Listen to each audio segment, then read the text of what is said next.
Yo. What are these camera problems? God damn, guys. It was not like this. I swear to God, it wasn't like this. What in the hell? I thought my glasses were fucking up. What did full gear do to us? Gotti, my brother. Thank you for being here, bro. Thank you so much, man. For real. We appreciate you. Just know. Well, okay. There was a few things that was going on before, so that's why we're on here a tad bit late, so I do apologize for that. There's a few things going on, as well as what was that show? Man, there's parts I liked. Yeah. There's parts that were completely and utterly completely boring. This was a weird one. I'm seeing the reactions to things to where my problems with the show have nothing to what people didn't like about the show. Apparently, people hated, that ending to the show and the decision at the end of that main event. That's actually probably my favorite part of the show tonight, was all that ending stuff. But my big problem with the show is that most of the show was boring as sin. I was just sitting there half the time, just looking at the TV half the fucking show, man. That was my problem with the show. It was like the all-in situation, but obviously less of both. It was good when it was good, and it was really boring when it was really fucking boring tonight, man. And unfortunately, a good chunk of the show did not need to be there, man.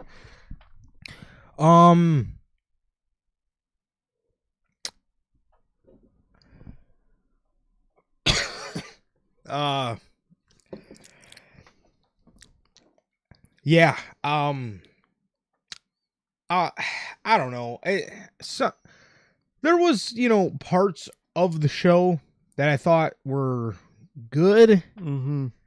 Um, over overall, overall, man, I don't know. I just kind of thought I thought the show definitely fell flat in a lot of areas. Like, I mean, obviously, I thought the match quality was good. I just thought the show just kind of felt unimportant. It felt like it just happened. Yeah. And now we get to move on with our lives, which is largely how the show felt going into it.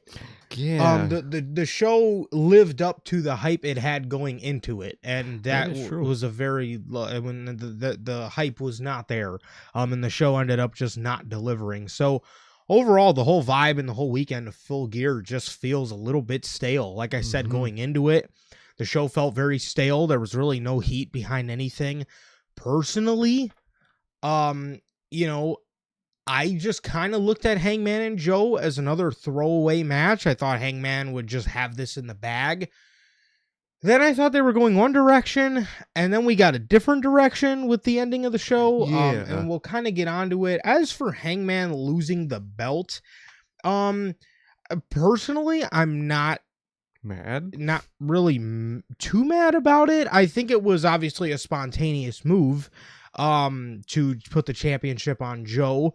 But overall, I mean, it's Joe. It's not like he's putting the championship on, Mox fucking again. Hechicero or something. I mean, so it's not, it's that to me wasn't really the end of the world. I just don't, I don't understand where we go now, and we'll get into exactly what I mean by that. Obviously, with the ending of the show with Swerve Strickland, I thought they were going one direction before he came out. Ended up not being the case. Overall, the main event, the match itself was very lackluster. It was, which their match at Wrestle Dream, Hangman and Joe, wasn't really all that either. So I was kind of excited to see what they would do inside of a steel cage, but most of it kind of just fell a little flat for me again, with these two. So, there's that, but yeah, I mean, the show, and then the rest of the show. Oh man, like the rest of the show, again, there was some good parts in it. I did enjoy Moxley and Kyle O'Reilly. I did like Fletcher Briscoe 6. And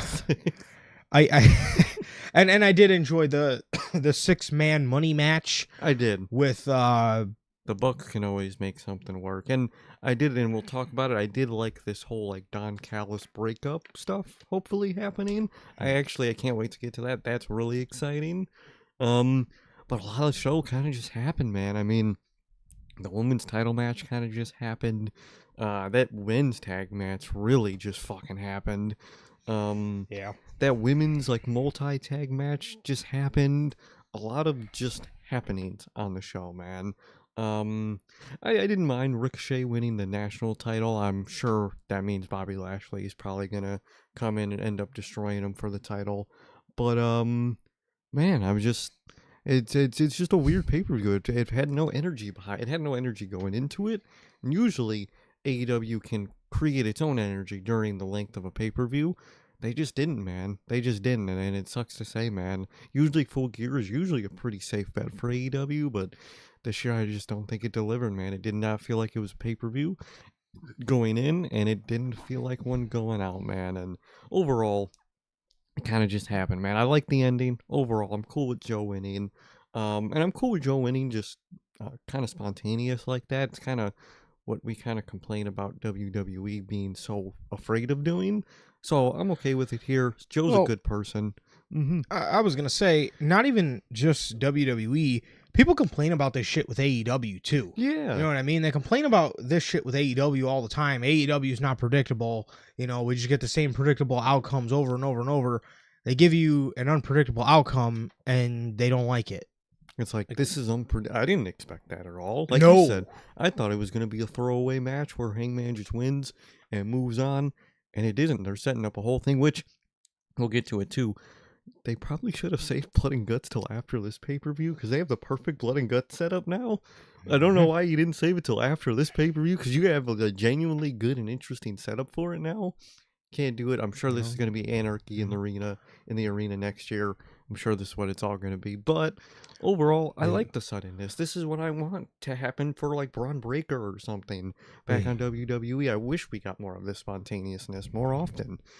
Yeah, that's a good point you mentioned with Blood and Guts too. But Tony Khan had to give us the Death Riders versus the conglomeration and the what's the pandemonium, the Paragon.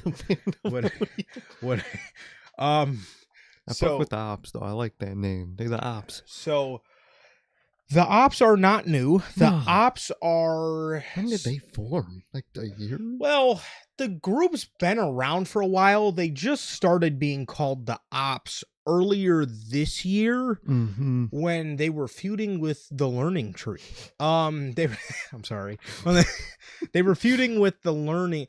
Joe Hook and Shibata always has been a group. They've just always been called Joe Hook and Shibata. But they were never given a name. I don't know. I know, Gotti, I know you don't watch much AEW, so I'll say this. I'll put you onto a little bit of game. When you see Joe and Hook Interact together, the way they interact with each other, the chemistry they have, it's off the charts. That's why 9 times out of 10 on Unscripted, you constantly hear us complain about them taking Hook out of the group. Because him and Joe, I mean, Shibata was always just fucking there. And then they added Hobbs, which Hobbs is cool. Hobbs doesn't have that same mentor, mentee, teacher-student relationship that Joe and Hook have. So I'll tell you that. And I'll put you onto some serious game because I think you're gonna love it. I think you're gonna love it. Joe and Hook are tremendous together. They used to do these segments where I don't enjoy Hook. I enjoy Hook with Joe, but same. Him and Joe used to do these backstage segments where they would walk up and down hallways and like banter with each other before busting in somebody's locker room and just beating the shit out of them. And it was really, really, really, it was really good stuff. And then Hook got hurt. They took him out of the group and we were pissed because what the fuck? I mean, you just actively took the best part of the group, Hook and Joe, out of the group. Yeah, exactly. Yeah, I mean, so I don't really know what they did there. I'm glad they, I guess, recovered from it tonight. But, so, yes, the Learning Tree is Chris Jericho. That was Jericho, Big Cass, Bill, Big Bill, and Bryant Keith. Who's in the Ops now? Now it's Joe, Hobbs, Shibata, Hook, and all those random guys. I guess one of them has a dojo, and I guess those are all like the dojo-ees, those like random security ass people. Don't know where that came from. Don't know where that came from. Genuinely, that's beyond me. But I think they dead ass just brought. Don't pay too much attention to the Ops dojo. No, I think they just needed people for Swerve to beat up. Yeah, so I wouldn't pay too much attention to that. But the core of that is Joe, Hobbs, Shibata, Hook. Yes. So and now Hook, is now back in the group, obviously, thankfully. Thank God. Gotti, I think if you watched Hobbs right after he first split from Starks, Ricky Starks, I think you would have really liked him. Saints. Oh, Ricky Saints, my bad. My bad. But because they were for like 2 weeks, for like 3 weeks, they actually did like these cool vignettes of Hobbs walking around the streets of his hometown and talking about like his past, and it was really cool. It was called The Book of Hobbs. It was really sick, and then they just dropped it and never did it again. And then they gave him no personality ever since. Yeah, they did the you would probably enjoy Hobbs a lot if you did see those at the time, because those Book of Hobbs segments. Where is he from? Compton or is it Atlanta? No, it's California.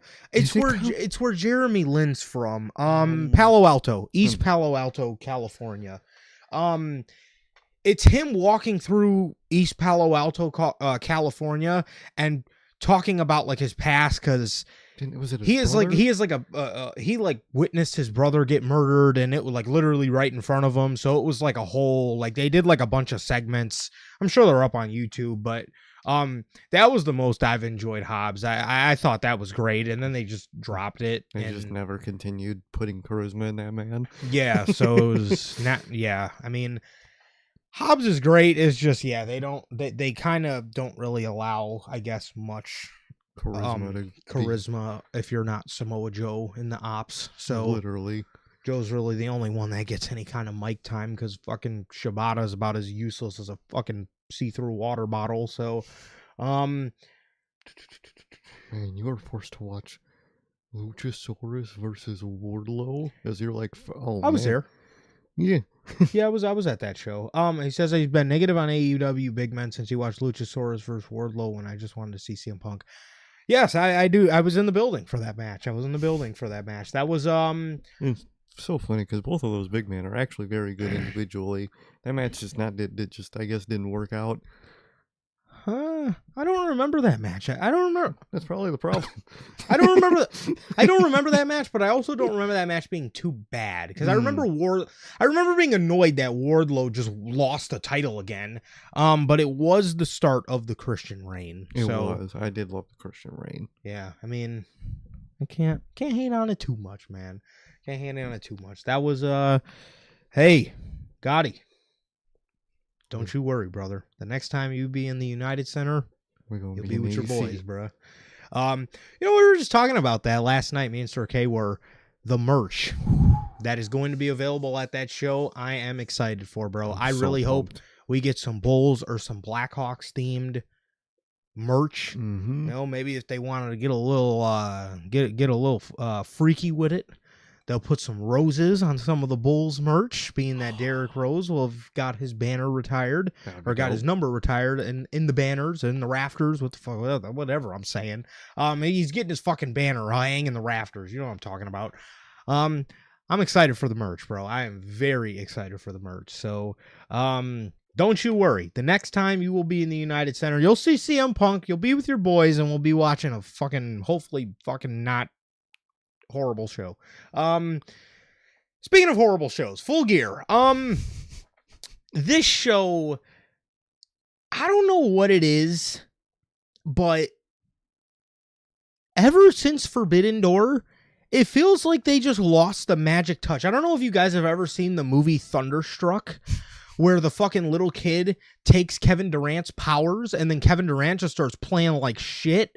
I don't know who stole Tony Khan's pay-per-view powers, but after Forbidden Door, pay-per-view's just been weak. Because he had like a nice stretch during the summer of like, it was Forbidden Door, then it was All In, then it was Double or Nothing, and it was All Out, and then it was Dynasty. No, we don't talk about that. But Revolution was very good, and then there was what's that other one? Nothing? Wasn't there? Oh no, that might be it. AEW outside of Dynasty, AEW was doing really good this year with their pay-per-views. They were doing very good. All Out happened, and it was outside of Hangman and Fletcher was kind of meh. And then, what was the last? Wrestle Dream. And then Wrestle Dream was. It kind of happened. It also was a little kind of, I don't know, a little lackluster a little bit, and now this one was really lackluster. Here we are with Forbidden Door, a Full Gear. How did Forbidden Door? How was Forbidden Door like their best overall probably pay-per-view this year, bro? How? Legit? What the fuck? Like fucking Forbidden Door. The one we hyped up for like a year straight of probably not reviewing because it was so meaningless. And they set up a great card. We were like, fuck, we have to review this, and it was a banger ass show. It was great. What the fuck, man? It was great. Revolution was very good this year. All in Texas was very good this year. Forbidden Door. Those are probably, in Double or Nothing, those are probably their best shows this year. I don't know what happened. And I don't know why we're having a constant theme of Full Gear being horrible. Because I remember Full Gear last year being horrible. That was the one that was main evented by Jon Moxley and Orange Cassidy. when they dumped Baja Blast on him, and that they tried to say was toxic chemicals. Oh yeah, and then like wasn't Orange Cassidy going through like emo phase with like the black black jean denim, jacket? yeah. Oh man, that oh god, that was rough, dude. That was fucking rough. What the fuck? Yes, it was. It was very rough. But yeah, I don't know what kind of slump Full Gear is in, because well, I mean, I guess you could a lot of people actually didn't even like 2023. Is that the match where everyone hated MJF and Jay? That one, yes. A lot of people say people hate Swerve and Hangman was the only thing good about that Full Gear, because people hated Jay White and MJF. I don't get the hate. I don't. That match. Again, it wasn't like they could do better, but like I don't. People hate that match. I personally didn't mind it that bad. No, people like that's one of people's like most hated AEW like big matches ever, and like it was just all right. It kind of just happened. That's one of those things where you see the hate for it and you're like, why is this hated that bad? It was not nearly as bad as y'all talk about. Not nearly. I have seen so much worse shit in this company than that singular match. I don't get it. Yes. But that was like prime MJF hate, so. That is also very true. Gotti says AEW Revolution was good, wasn't it? It was. That was in the era where everything was good, and then the Jon Moxley world title main event match came on, and the show just went to shit. The ending to AEW Full Gear this year was one of the worst endings to an AEW show I think I've ever fucking seen. That was where Christian cashed in and then speared Copeland, and then Moxley came in and choked out Christian, and they wasted the contract, and they pretty much just did a whole runaround so Adam Copeland wouldn't get pinned. It was horrid. It was bad. It was fucking bad. But they had Hangman and MJF on that show. They had Fletcher Ospreay in the steel cage on that show. And probably my favorite match from that show was the Hollywood ending. It was Mariah May and Toni Storm for the AEW Women's World Championship, which was just, to me, that was the best women's match all year. That was the best women's match all year to me. So for me, it's probably either between that or that or Forbidden Door for AEW's best show all year, personally. I would say. So, yeah. Gotti asks, thoughts on Swerve's new theme? I think I like it. It's different, but it's good. And I have a fear that they're probably going to end up changing it back, because Tony Khan can be kind of spineless sometimes. And I feel like fans are going to needlessly complain about this. So I feel like it's going to end up getting changed back. But personally... Are you seeing hate for it? I'm seeing people like are kind of indifferent about it. I think it's like more of people just love his first theme so much. It's kind of like, why would you change it type of thing. I'm cool with it. I really digged it. I like the like slower vibe to it than his old one. I think it's good. To me, it did sound a bit like a Swerve heel song. Yeah, I probably would have saved that for like a future heel turn. Yes. I do like it. I do like it. I think you know, like I said, I think when I do hear the song, it does give, the only thing that throws me off is it gives me like vibes of heel Swerve Strickland. This seems like something he would come out to as a heel, because the beat's a little slower. You know, it's obviously not as upbeat as Big Pressure.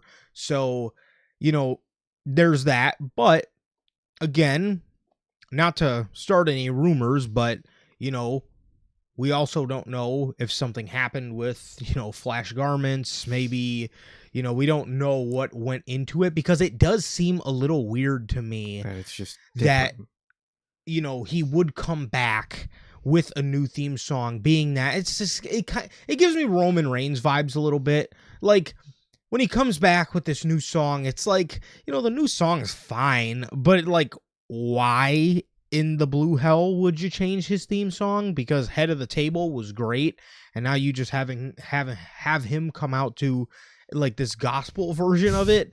And it's just like, again, it obviously begs the question of, don't fix what's broke, or why fix what's not broken. Yeah, exactly. You know what I mean? But at the end of the day, it's not like he came out to some Def Rebel track that, makes your ears bleed or anything. So I can say that. Speaking of theme songs, dude, Hangman coming out to a literal Red Dead Redemption 2 song. Knew that shit sounded familiar, bro. That was tough, dude. And like, I'm gonna have to listen to it again, but it really reminded me like a babyface cowboy Death Rider theme, if that made sense, with the guitar in it. We'll have to listen to it again, but I actually really fucked with that, man. I'm sure it's just a one-time thing, just, for the Red Dead, tie-in.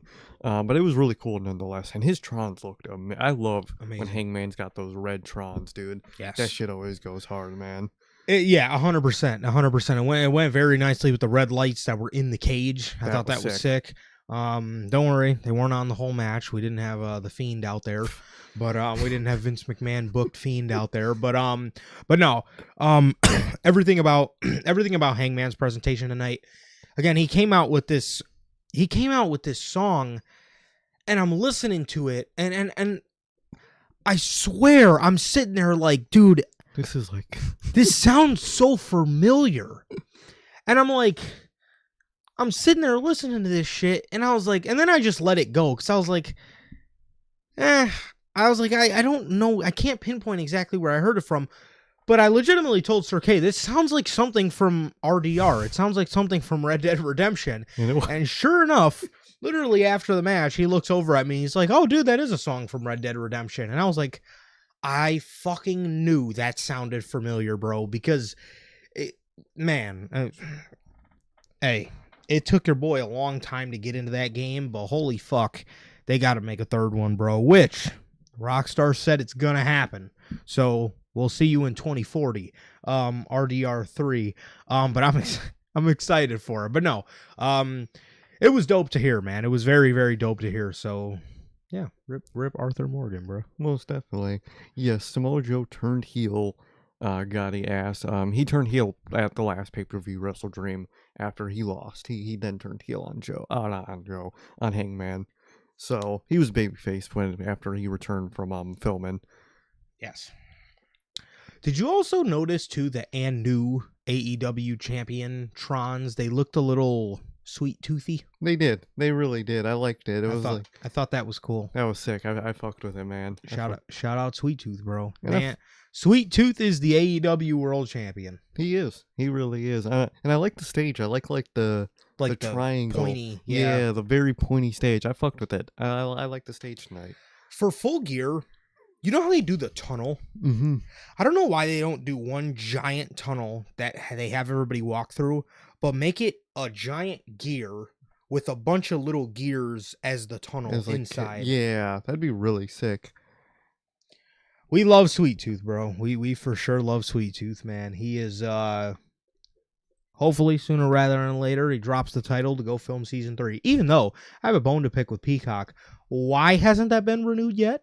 The fucking director is talking about seasons 4 and 5, so you better renew for 3. Didn't you send me a thing that it was renewed for season 3 a few weeks ago? I did. I think you did. Oh, I swear I thought you did. Hold on. I swear I thought you sent something that it was renewed for season 3. Hold on. I swear. Oh my god. When did this happen? Dude, you sent it. I know you sent it to me. I did? Yeah, you sent it to me a few weeks ago. That it was renewed for season 3. Peacock. Oh, this is as a couple days ago. This is from 5 days ago. There will be a 3rd season of Twisted Metal as it has been renewed on November 18th, 2023. Oh. The 3rd season is expected to focus on John Doe and Quiet's hunt for Calypso. Oh, you might have just saw it and told me in person in the moment. As well, I was going to say, because I heard an article a couple, after season 2 ended, which was, what are you laughing at, Gotti? I'm trying to figure out what you're laughing at. I genuinely don't remember hearing that. Because I remember specifically you telling me I'm very excited that they renewed for season 3. Fuck yeah, dude. That's what's up. No, I'm excited. Sweet Tooth, They tease some stuff with him at the end. They tease some stuff. I'm not going to spoil it, but Okay. also the whole point of season 3 looks very interesting to see how that whole thing's gonna go. But no, again, my man, whatever the fuck his name is, the director, he was talking about seasons 4. He was talking about he has ideas for 4 and 5. So let's fucking go. Because that shit is that's a classic. If you guys have not watched Twisted Metal, you gotta go watch Samoa Joe as Sweet Tooth, first of all. Banger casting right there. And it's a great story. I don't know, but the sooner if they need him for filming, then if he's got to drop the title tomorrow, then, so be it. It'll be all right. He'll get it when he comes back. Yes, I think that is his name. I don't know. Whatever it is, he's doing a fucking great job. However, how's everybody doing? Welcome back to another edition of your post-show reviews here. And this time we got AEW's Full Gear 2025 from Newark, New Jersey. So, Gotti, I didn't know you watched Twisted Metal. That's good to know. It's very good to know. Yes, we're on here with the Full Gear 2025 post-show review. So with that being said, how's everybody doing? Thank you guys for joining us here today for another edition of your post-show reviews. If it's your first time watching, you guys do not know how the show works. Every Tuesday at 12 p.m. Central, we are on here with Unscripted. Every Friday at 3 p.m. Central, we are on here with the news. And for your pay-per-views for both WWE and AEW, we are live directly after the show goes off the air with the official post-show review. And with all of that, if you guys did miss yesterday's edition of the news, that is available for you guys on all platforms. That is Spotify, Apple Podcasts. And if you want to see it first, join us right here live every single Friday at 3 p.m. Central for the news. Also, I'll give you guys another update on Tuesday. This Friday's episode of the news is a lock for 12 p.m. Central. We will be on here. For the news at 12 p.m. Central. So that'll be Black Friday. We will be on here then for sure. That will not be a 3 o'clock episode. We'll be again noon. So yeah, man. And with that being said, if you guys have not got a chance to get your hands on some of the official NHP merchandise, you guys can now find this live on the merch shop. That is bonfire.com. Link is at the top of the description of this very video, man, where you can get this beautiful piece of Notorious Hills merchandise live on there as we speak, man. So with that being said, if this is your first time watching, you guys do not know who we are here at Notorious Heels. I'm Johnny, one half of the host of this very show. And as for the other half, we got my man, Sir K here. Sir K?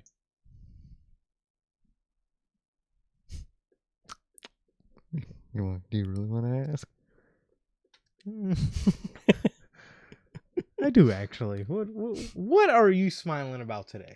Man, it's been a good weekend so far, man. It was a fine pay-per-view, but a really good weekend, man. Dude. I'm not that excited for next weekend, but excited for 3 weekends away, man. For the great sadness of that weekend, man, of the Cena Saturday night's main event. But overall, I'm doing good. This weekend was good. Went out. Got some, winter. I got a winter jacket. Got just another nice jacket. So it's winter time. Got to get ready to be cold. Shit, I'm always cold. So, had to be prepared for that one, man. But it's been good. It's been good today. It's a pay-per-view. You always got to get something to eat during the pay-per-view, man. We haven't had some McDonald's in so long, dude. We decided to get it for the pay-per-view today. Damn, that shit hit, man. People shit on fast food. Obviously, it's not healthy for you. Oh. But every once in a while, that shit just fucking hit, dude. McDonald's hit today, bro. And we were more excited for McDonald's than we were this pay-per-view. I was. We were genuinely talking about how excited we were to eat McDonald's than we were for the fucking pay-per-view, man. So there was that, man. But overall, I'm doing good. Everything's been chill, man. Like Durante always asks, how's life? Oh, what did we get? Gotta ask what we got. I got 2 McChickens. I got a Big Mac, a 6-piece nugget, large fry.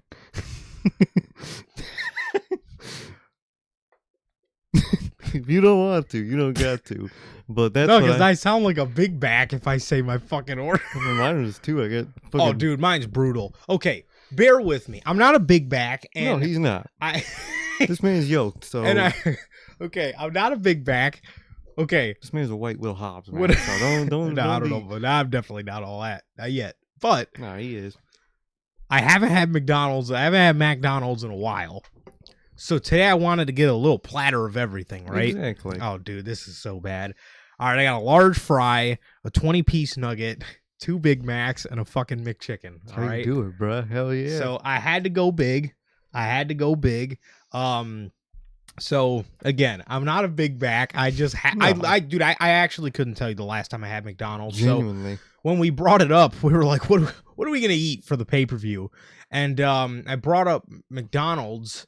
And we both thought it was a pretty good a pretty good idea, man. So I was like, well, Exactly. thank you, Gotti. It's not Thank even you. that- Now I feel less like a It's really not. no, that because bad. by the end of it, I was bloated. no, I was stuffed. It was game over. Dude, I was like, holy I fuck. felt so bloated after that shit, bro. I was like, fuck. So yeah. Well, thank you, man. That makes me feel better about my order.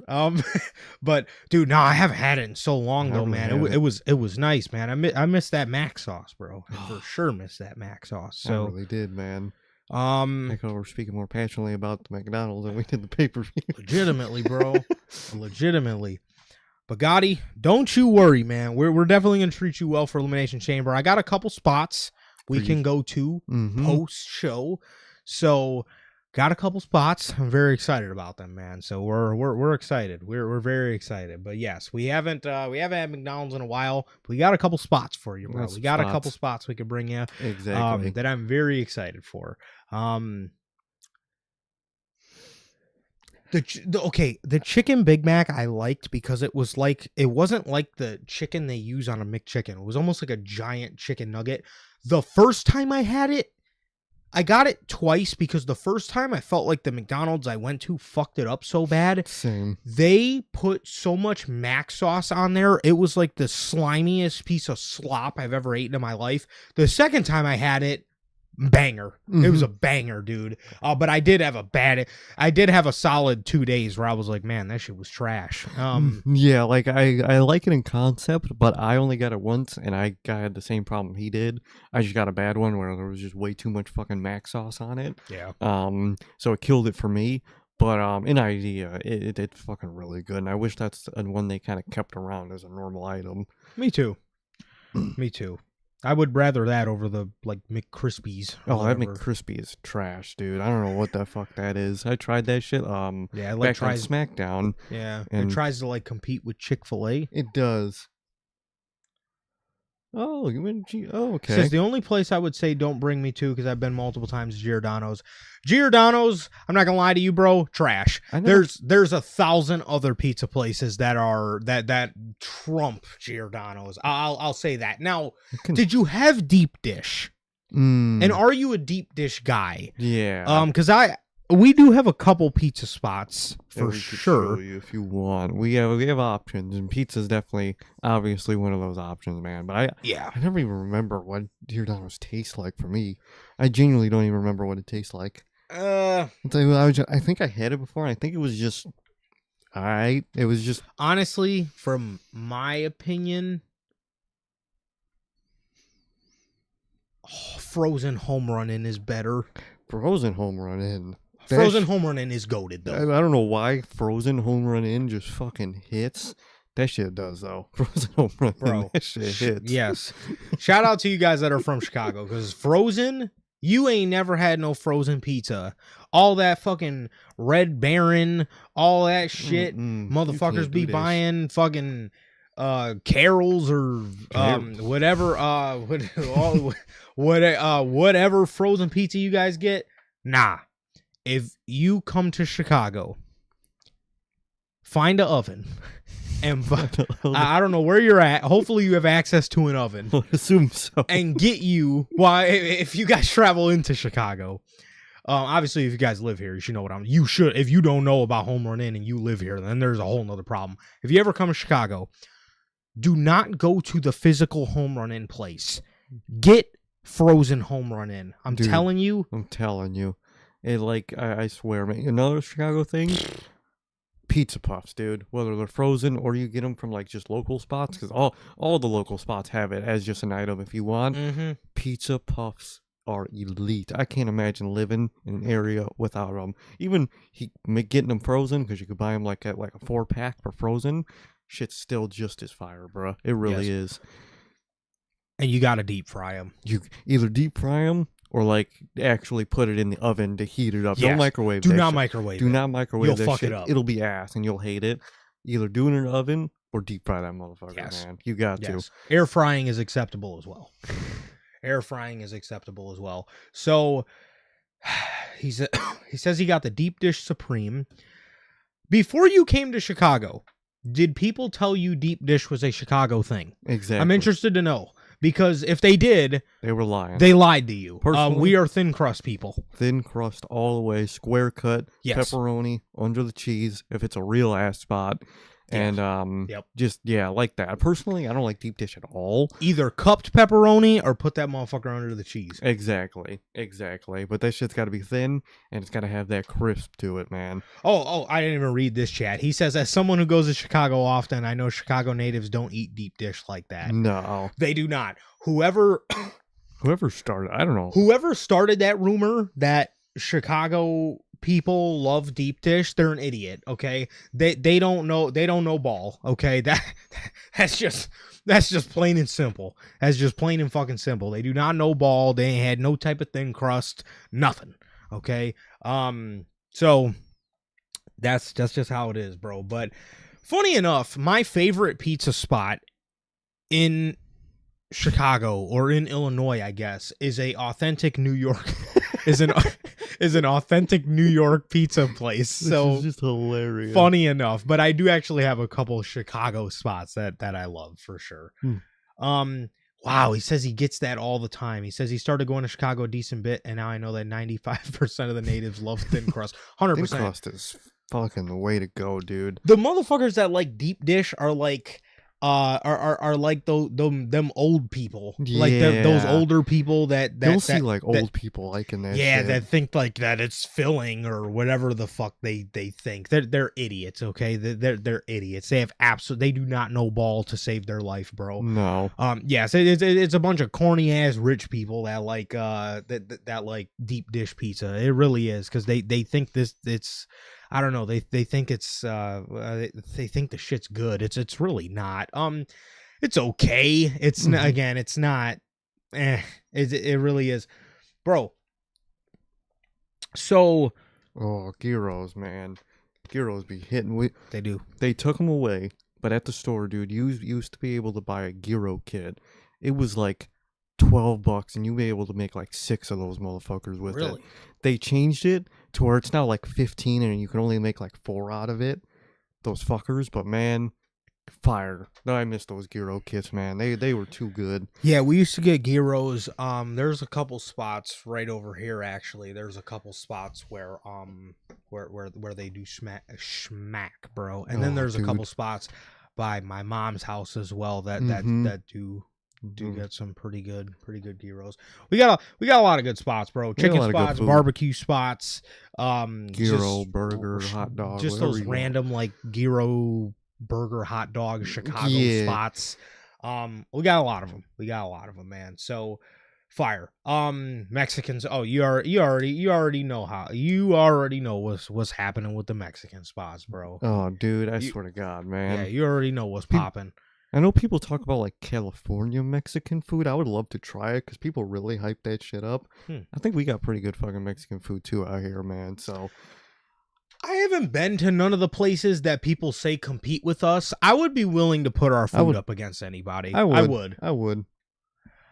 Harold, Gotti says, Gotti says, is Harold's a valid place? I've been there a few times too. From what I hear, Harold's in the Hood is fucking fantastic. You gotta get the rundown spots to get the good ones. You have to go to certain Harold's, because other Harold's, if they're in certain areas, they're not made with the same type of love. Exactly. To put it like that. To put it like that. I'll say that. If You got to go to Harold's in the Hood. If your cook can't legally vote for some legal prison obligation, you went to the wrong Harold's. This is true. This is true. Same with like Popeyes. You have to get the most rundown Popeyes ever for that shit to be good. Yes, you have to. Yeah, out here you have to go to a Popeyes in the ghetto. If you go to a Popeyes in the ghetto, it's gonna be good. It's that gonna bang. Be good. 100%. Yeah, 100%. But Jesus. Yeah. So let's see. Logan says when it comes to deep dish or stuffed crust pizzas or anything, there's some places don't cook it all the way through. Have you ever been to a place like that? Gotti, have you ever been to Ricka Benny's? It's on, I want to say 26th Street. Man, I don't know if I... Have you been to Ricka Benny's? I don't think I have. Holy I don't shit. think I have. Oh my God. But I think I have gotten a pizza before where it's just like the crust is just soggy, you know, like undercooked as fuck. I know what you mean, Logan. And it's always with like those specialty like gimmick crust pizzas that do that shit, man. That's why most time I don't like those like gimmick crust, those like stuffed crust or like garlic crust or whatever. Yeah. A lot of the times those gimmicks don't end up working out for me. A lot of times gimmick pizzas in general Just don't work out for me. The last gimmick pizza that I had that I thought was like really good from a Chicago spot, it was from Lou Malnati's. It was their hot honey pizza. Mm-hmm. That lived up to the hype. That was pretty good. Ricka Benny's is a Chicago spot. We used to have one by us, but they took it away. And now I think there's two around, but the OG one on 26th Street, fucking classic. They're known for their like breaded steak sandwiches, and it's steak, but it's obviously breaded and it's got like red sauce on it. Dog. Shit's fire. Fuck. It's so good. Yes, I'm a big hot honey, especially on pizza. It's very good. I like it on pizza more than I like it on chicken, ironically. So I have hot honey a lot on Dave's Hot Chicken, and I think it's very, very good on there. Yeah, it has to be already hot chicken. But even if it's not hot chicken, I like hot honey on it. But I typically with my chicken, I like regular honey better, actually. What, for me with chicken, I eat it with Cholula. Like I like it with hot sauce more than any type of like honey, if that makes sense. It's got to be original Cholula. That shit on chicken or eggs, fire, dude. Cholula on some eggs, goated fucking combo, bro. This pay-per-view has been so boring. This is so fun. We were just talking about food. We're an hour into the fucking review and we're putting everybody on the Chicago food. Well, we appreciate the questions, Gotti. Keep them coming. Because we really don't have much pay-per-view to talk about. We really don't. This is a great question. Appreciate you, Gotti. He says, do y'all like Portillo's? It's nice. It's nice. It's not like this amazing spot where like you have to go because the food's so good. If you're in Chicago, just go for just the fact that you say you could win to Portillo's. Like, it's kind of just one of those, but it's really good food every once in a while. If you like... I'm assuming Portillo's is our version of, like, a tourist spot. Like, for example, if me and you were to go to Cali... What would we be saying? Like, oh, we got to go check out In-N-Out Burger. Exactly. We got to go check out Jack in the Box because these jackasses done built a Jack in the Box over here and it's never fucking open. It's never open. It's like the most fugazi hours in the fucking world, dude. These fucking asshats put open late on the side of the building and these bitches close at 10. Dog, this is a 24-hour spot. This is like, it's supposed to be like a McDonald's 24-hour spot. It's fucking not. Bro, like, get McDonald's. It's like Portillo's is one of those spots that it definitely has gained this, like, I guess, aura about it that it's a... it's gained this aura about it that it's this like it's basically Chicago's version of In-N-Out or Whataburger or Jack in the Box, like one of those spots. It's one of those spots for at least from what we hear a lot. However, me personally, I love Portillo's. It's really good. I love Portillo's. I can rock out with Portillo's. They got a good beef. They got good hot dogs. They got good burgers. Oh, the cake shake. You're going to feel horrible after drinking that cake shake because it's the most fattening thing ever, but it's fucking delicious. Oh, 100%. Yeah. That will put you in calorie hell if Ew, you eat dude. one of those chocolate cake shakes, but They're so good. it's worth it. It's so worth it. Or just get a slice of chocolate cake with some milk. It's because that's literally how they make it. They literally, if you ever watch them actually make it, they literally just put a slice of cake and just mix it up. Okay, fun fact, because I am Unc from Chicago. Fun fact, to make the chocolate cake from Portillo's, they use mayonnaise. They do. They use mayonnaise That's how they in the keep mix. it so like moist. and like fluffy. Fun fact, because I am indeed Unc from Chicago. We do have 2 comments from our boys that confirm that Jack in the Box is mid. Wow. Logan says he didn't think it was great. Gotti says it's mid as fuck, but when you're drunk. Okay, but it's good when you're drunk. Okay, it's good drunk. It's like Taco Bell. So that would be to us like White Castle. Yeah, even I mean, I kind of just fuck with White Castle anyway. I'm white trash, but yeah, fuck it. I love some White Castle. You have to get the Crave case. It's gonna be overpriced, but you can't just eat like 4 of them motherfuckers. Yeah. You know, you have to get the Crave case and eat like 6 or 7 of them motherfuckers. You Yeah. have to. No, for sure. We used to get it all the time when we were in middle school. Mhm. And it's one of those things for me. I never spend money on it because I know I have to get the Crave case to Because you feel have fulfilled. to exactly. You have to get the Crave case to be fulfilled, man. For sure.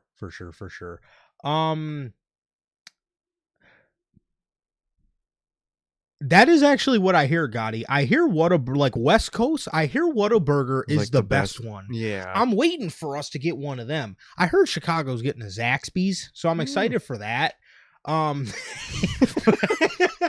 Well, you know why they call them sliders? They slide in, they slide right out, Gotti. That's like the meme of those things. They'll make it go.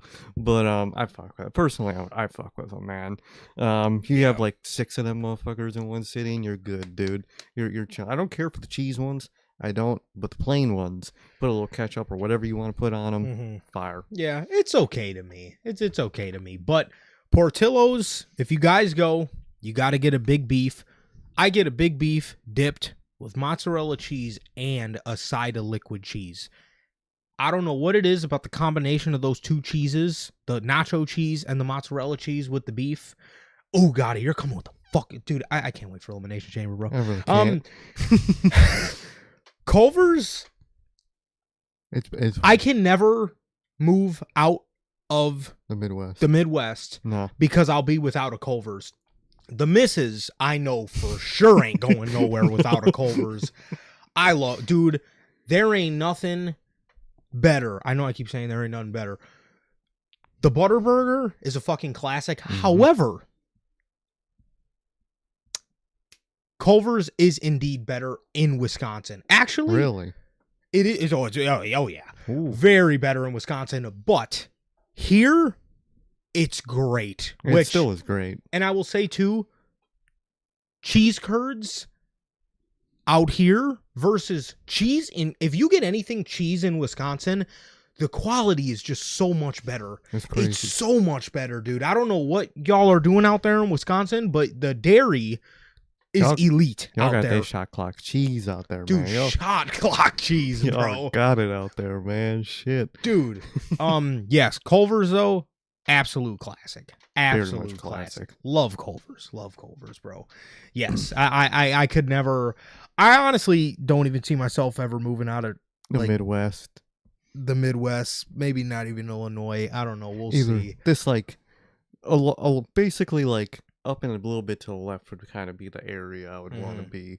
You know, I it's got to be like Illinois, Wisconsin, or even maybe like peeking into Minnesota, maybe a little bit. Yeah. But like that kind of general area, more like up the left side of Lake Michigan. I gotta stay by. Hey, Hey, bro. man, shit, maybe, man, maybe. I wouldn't hate it. I wouldn't hate it. I actually almost went to Green Bay a couple years. We almost hunkered down and went to Green Bay a couple years just for a small little vacation. I hear it's very nice out there, so Most definitely. I would definitely be down to go. Did you hear that interview with CM Punk saying that his last big accomplishment he wants to do in Chicago is wrestle at Wrigley and Comiskey?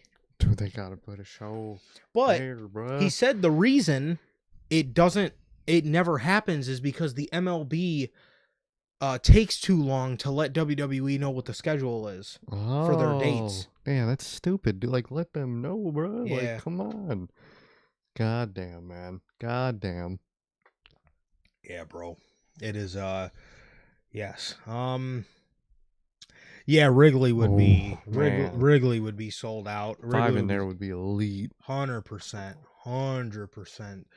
Oh, this is a good one. How you feeling about Sonic? Last time I got Sonic, it was a bad experience. Horrible.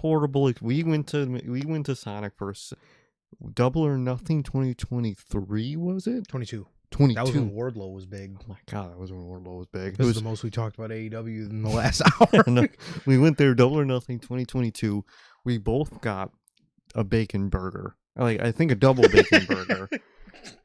And bro, when I'm telling you, we done opened the wrapper, and it was literally just a slab of burger meat in between 2 buns, no ketchup, no onions, no bacon on our fucking bacon burger, no mayonnaise, no nothing. Just straight patty. Josh Alexander, bro. A fucking burger. Just straight patty and buns, dude. And it was buns. And then I got sick after that. And after that, I had a stuffy nose for a year. And I blamed it on Sonic, even though it probably wasn't even Sonic's fault. So I have a bad rep with Sonic, man. The last time I went to Sonic, that time I remember, I'll never forget that time when they gave me that plain ass burger. That was great. Or, I mean, that was horrible. I'm sorry. That was horrible. Literally, what does Booker T say, bro? No bread, no water, just meat. It was dead. I shit you not. I ordered I think it was like their bacon burger. It was basically like their version of a fucking Baconator pretty much. And I shit you not, we got home and it was burger, bun. It was dead ass bun, fucking patty, bun. Or yeah, bun, patty, bun. It was just straight meat in that motherfucker. And then I think I got like a banana shake, and it was fucking vanilla. Yeah, they didn't put no syrup in that motherfucker. Or what? Was it that, or did it just taste like pure banana syrup? Was that the problem with it? No, I think that one is a different time at Sonic, because I remember that time specifically because I just remember tasting just vanilla, and I was like, it isn't anything. It wasn't the wait long as hell for that shit. Yes, we waited in there for like in the parking lot for like 20 minutes. We had a tiny fucking order too. It was literally just like the burgers, fries, and then I think you got. I don't think I got a shake. Did I? You might have. I might have, and it still might have been ass, dude. It was a bad experience, dude. It was horrible, and I blamed my stuffy nose for the next year on it.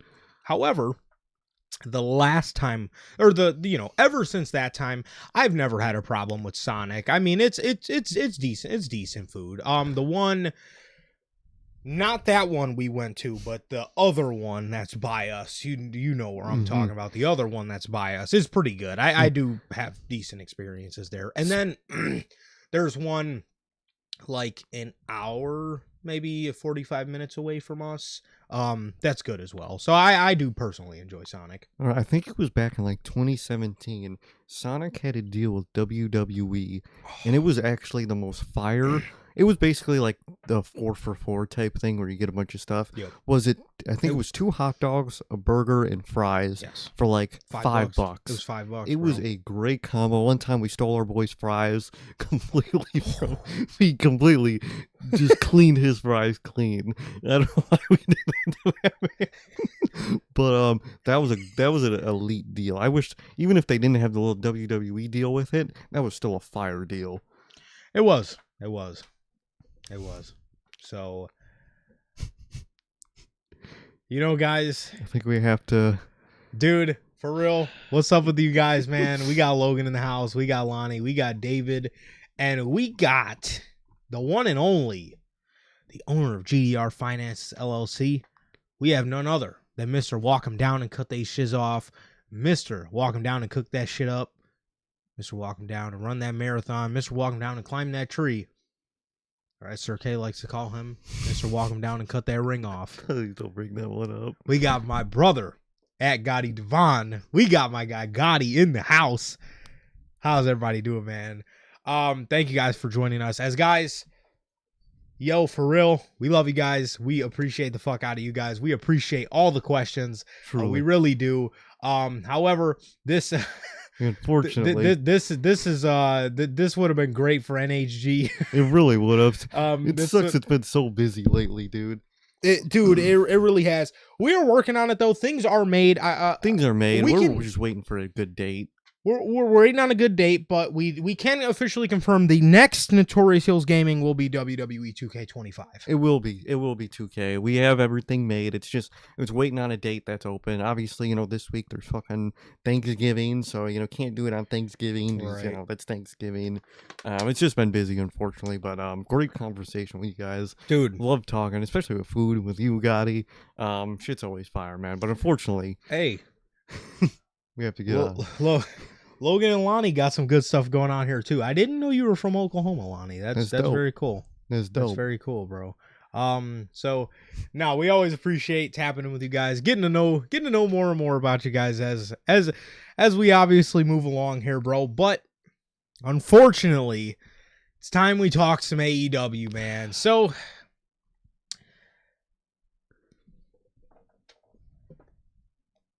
the first match, well, okay, AEW did the thing again where the tailgate brawl. The tailgate brawl. Also, Excalibur's the GOAT. He's just the fucking GOAT. Dude, this man on commentary, if you need a good laugh, honestly, if you're having a fucking horrible day, legitimately, just listen to Excalibur commentate. I mean, that shit, this dude he's just the GOAT. This dude, so bad. He's great. Those B-roll shots where he's like supposed to be looking into the camera and he's clearly like looking down at God knows what. Brian's to his right laughing. Tony Schiavone's looking off. He doesn't know what the fuck's going on. And Excalibur's just talking himself into circles. It's got to be some of the greatest stuff of all time. But the tailgate brawl led into the show. I honestly couldn't even tell you what was happening. I just seen a bunch of dudes with masks. So that was that. Tony Schiavone has you blocked for 8. What did you do 8 years ago? Gotti, bro wasn't even around. Where was it? Where was bro working? Walmart, Starbucks 8 years ago. How did he block you working at Starbucks? Tony Schiavone has you blocked on Twitter. That is hilarious. That is goated, bro. That is hilarious. How did you even fucking tweet about that man 8 years ago? Yeah, what was going on? What was that beef? What type of timing were you? What type of timing were you on 8 years ago? Well, who has us blocked? Punk, Adam Copeland. Who's Baldy? Eric Young has us fucking blocked. Ah, yes. Who's the fucking dork that does the thing with FTR? Doesn't he have you blocked? Yeah. Yeah. Can't remember his name. It was like Matt something or Mark something like that. That dork has. Yeah, it was Matt Clark. Yeah, something like that. It was something like that. Somebody who thought he was somebody. Mm-hmm. Yeah. Exactly. So we got some names, man. We got some names. But Punk, come home. Punk, come home. Come on, bro. Unblock me. Yeah, unblock me, bro. It's all good. So as a joke, anytime we would have to, tag Punk, we would tag this account on Instagram called Blocked, just for the joke. They even blocked us because we had to do it so much, bro. What the fuck, man? Yes. Anytime Punk was in our thumbnails, I would tag the Blocked account.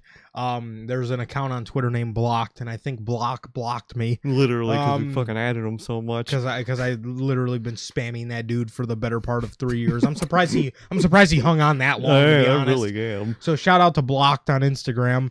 However, this was Full Gear from Newark, New Jersey. Always a pretty good venue for AEW. They always draw a nice crowd here. It was a nice crowd, nice stage. Yeah, very nice stage. Don't love the whole tailgate brawl opening. Yeah, this is the second time they've done it, and it's just I get what you're trying. You're trying to add excitement. You're trying to add excitement to I guess start off hot.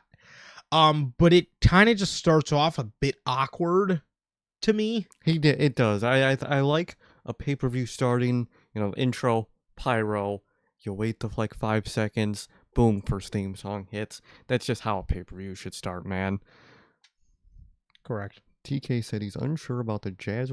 I've heard about that like a few weeks ago. I guess they're like not working with them anymore. Yeah, it's crazy. So it does. It adds 15 useless minutes to an already always bloated show. 100%. 100%. So yeah, it definitely does start off a bit odd. As for the Jazzwares thing, yeah, we've heard that for a while. That, you know, things have been unsure with Jazzwares and AEW. This could just be growing pains for AEW. I mean, you know, Mattel didn't always do the WWE toys. Mm-hmm. It used to be before them, Jack specific. And I'm glad that Mattel took over because, in my opinion, Mattel's really good. Mattel is top tier for action figures. I mean, I would be able. I would put the WWE action figures against a lot of stuff in toy aisles. I really would. I mean, it is that they do a tremendous job. So maybe this could be good growing pains. It's not even that AEW figures aren't good. A lot of times Jazzwares does give you some really bad fucking head scans and stuff like that. Their figures are good. Mm-hmm. They are too slow as a company. Mattel, like the way we've always known this whole figure thing to work. If so you see somebody in an attire, 9 times out of 10 you have to wait a year, maybe a little over a year, you know, for Mattel to get the toy out onto retail shelves. I mean, you know, if you want to get it quicker, you know, and pre-order through Ringside Collectibles, you're maybe looking at about 10 months, you know, from the date that you've seen this character in a certain gear. Or if it was like a really big name, they could usually get it out pretty like quickly. I was going to say shortest I've ever seen was 9 months. I've seen them get stuff out the door in 9 months if they really wanted to get stuff out the door.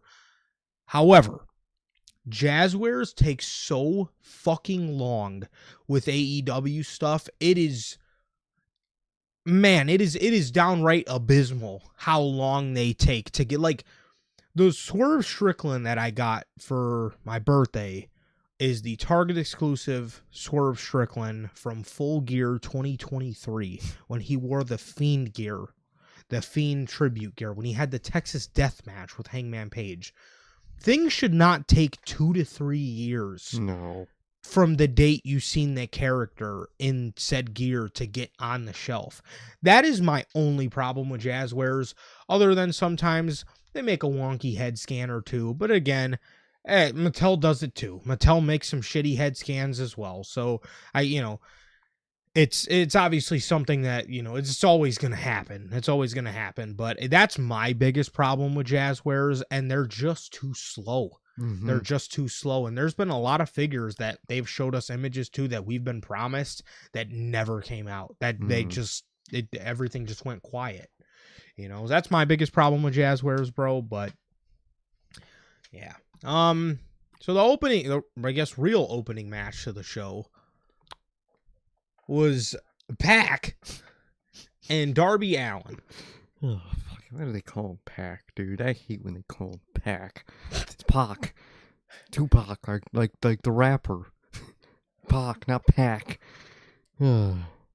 Pac. Fucking Pac. So, Pac was... He was having he was doing his entrance that he normally does, where, you know, it's a very Death Rider entrance, but he was sitting in the crowd when he had his back turned to the ring. Yeah, I don't know what that wasn't you know, that didn't really serve him well in the aura farming department. I will say it looked a little bit odd. I think they did it to get the overhead crane shot. I think that's why they did it. But like, just do it in a hallway. Just have them walk up on a hallway. Him doing that. Right. Didn't love this because that literally means, kayfabe wise, he literally just dragged a chair out there and just set it up to look like a badass. Instead of like the usual vibe you get from the Death Riders entrance is that they're like waiting and ready in the back and then come out. So kind of a weird vibe for that entrance, man. And although, you know, I don't hate Pac's theme, man. I do hate some other Death Riders people's themes. Can they all just come out to that Death Riders theme, dude, please? Yeah. I just prefer. I do respect it. You know, they do the Death Riders intro and then their own theme song, but that Death Rider theme is too good not to use. It's one of those.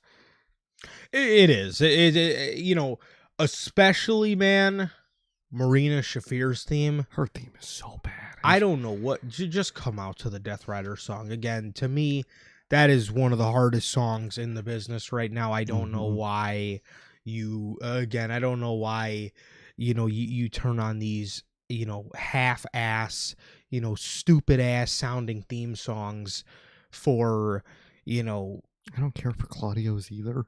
Yeah, I don't really either. Wheeler Yuta's doesn't really fit heel Wheeler Yuta either anymore. Pox is fine. He's the one with like probably the best offshoot. Yeah. Because his theme is already pretty good. I wish they used the slowed down version of his theme. I think that would be better, but just have them all come out to the Death Riders theme. And the fact that Mox is like the only one to come out to that theme makes me scared for when the group doesn't have Mox. Yeah. Because, man, just use that theme. You do what basically Judgment Day should have done that whole time is, use Other Side when Edge was gone. They got to do that with that theme when they kick out Mox. They still got to use that theme. Yeah. No, for sure.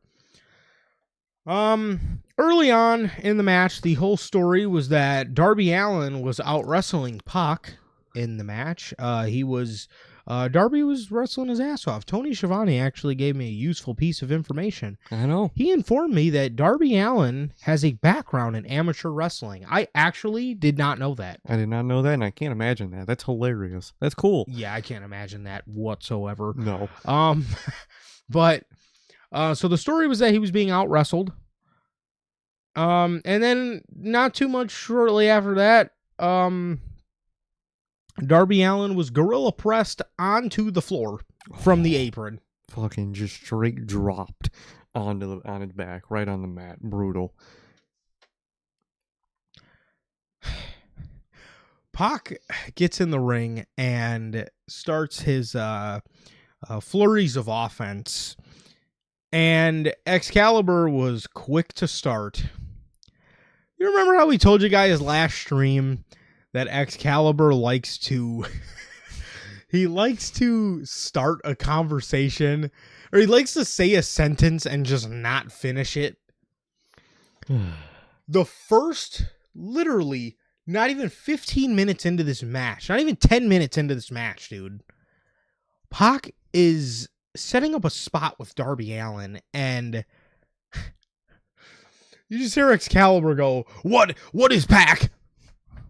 And doesn't finish the sentence. And it was just silence. And I'm like, what is Pac? I'm like, I don't fucking know, Excalibur. Tell me what is Pac. He's human. He's from the UK. That's what he is. Did you have a restless sentence? He's the man that created Forgot. I mean, what greatest nickname ever. Was there something you wanted to say there? What is Pac? What is Pac? What is Pac, Excalibur? Please. What is this? What is this show? He then throws Darby Allin into the corner, and Darby Allin legitimately flew between the top and the second rope. Flew onto the outside, took out a cameraman and a security guy. Brutal. Well, if we hear about AEW getting sued 6 months from now for not checking up and paying medical bills, then I think we all know why. Well, at least, Darby didn't just come up and just shove that motherfucker down. More of an accident than what Moxley did. And Moxley, that is hilarious. Or Deadass just walked up, pushed the motherfucker, and called it a day. He really did. That's crazy work. Yes, but Darby Allin would then get a chair, set it up on the outside, get on the top rope, and jump off and drop kick a sitting Pac that was on the floor. Excalibur also does this thing where he loves to scream words.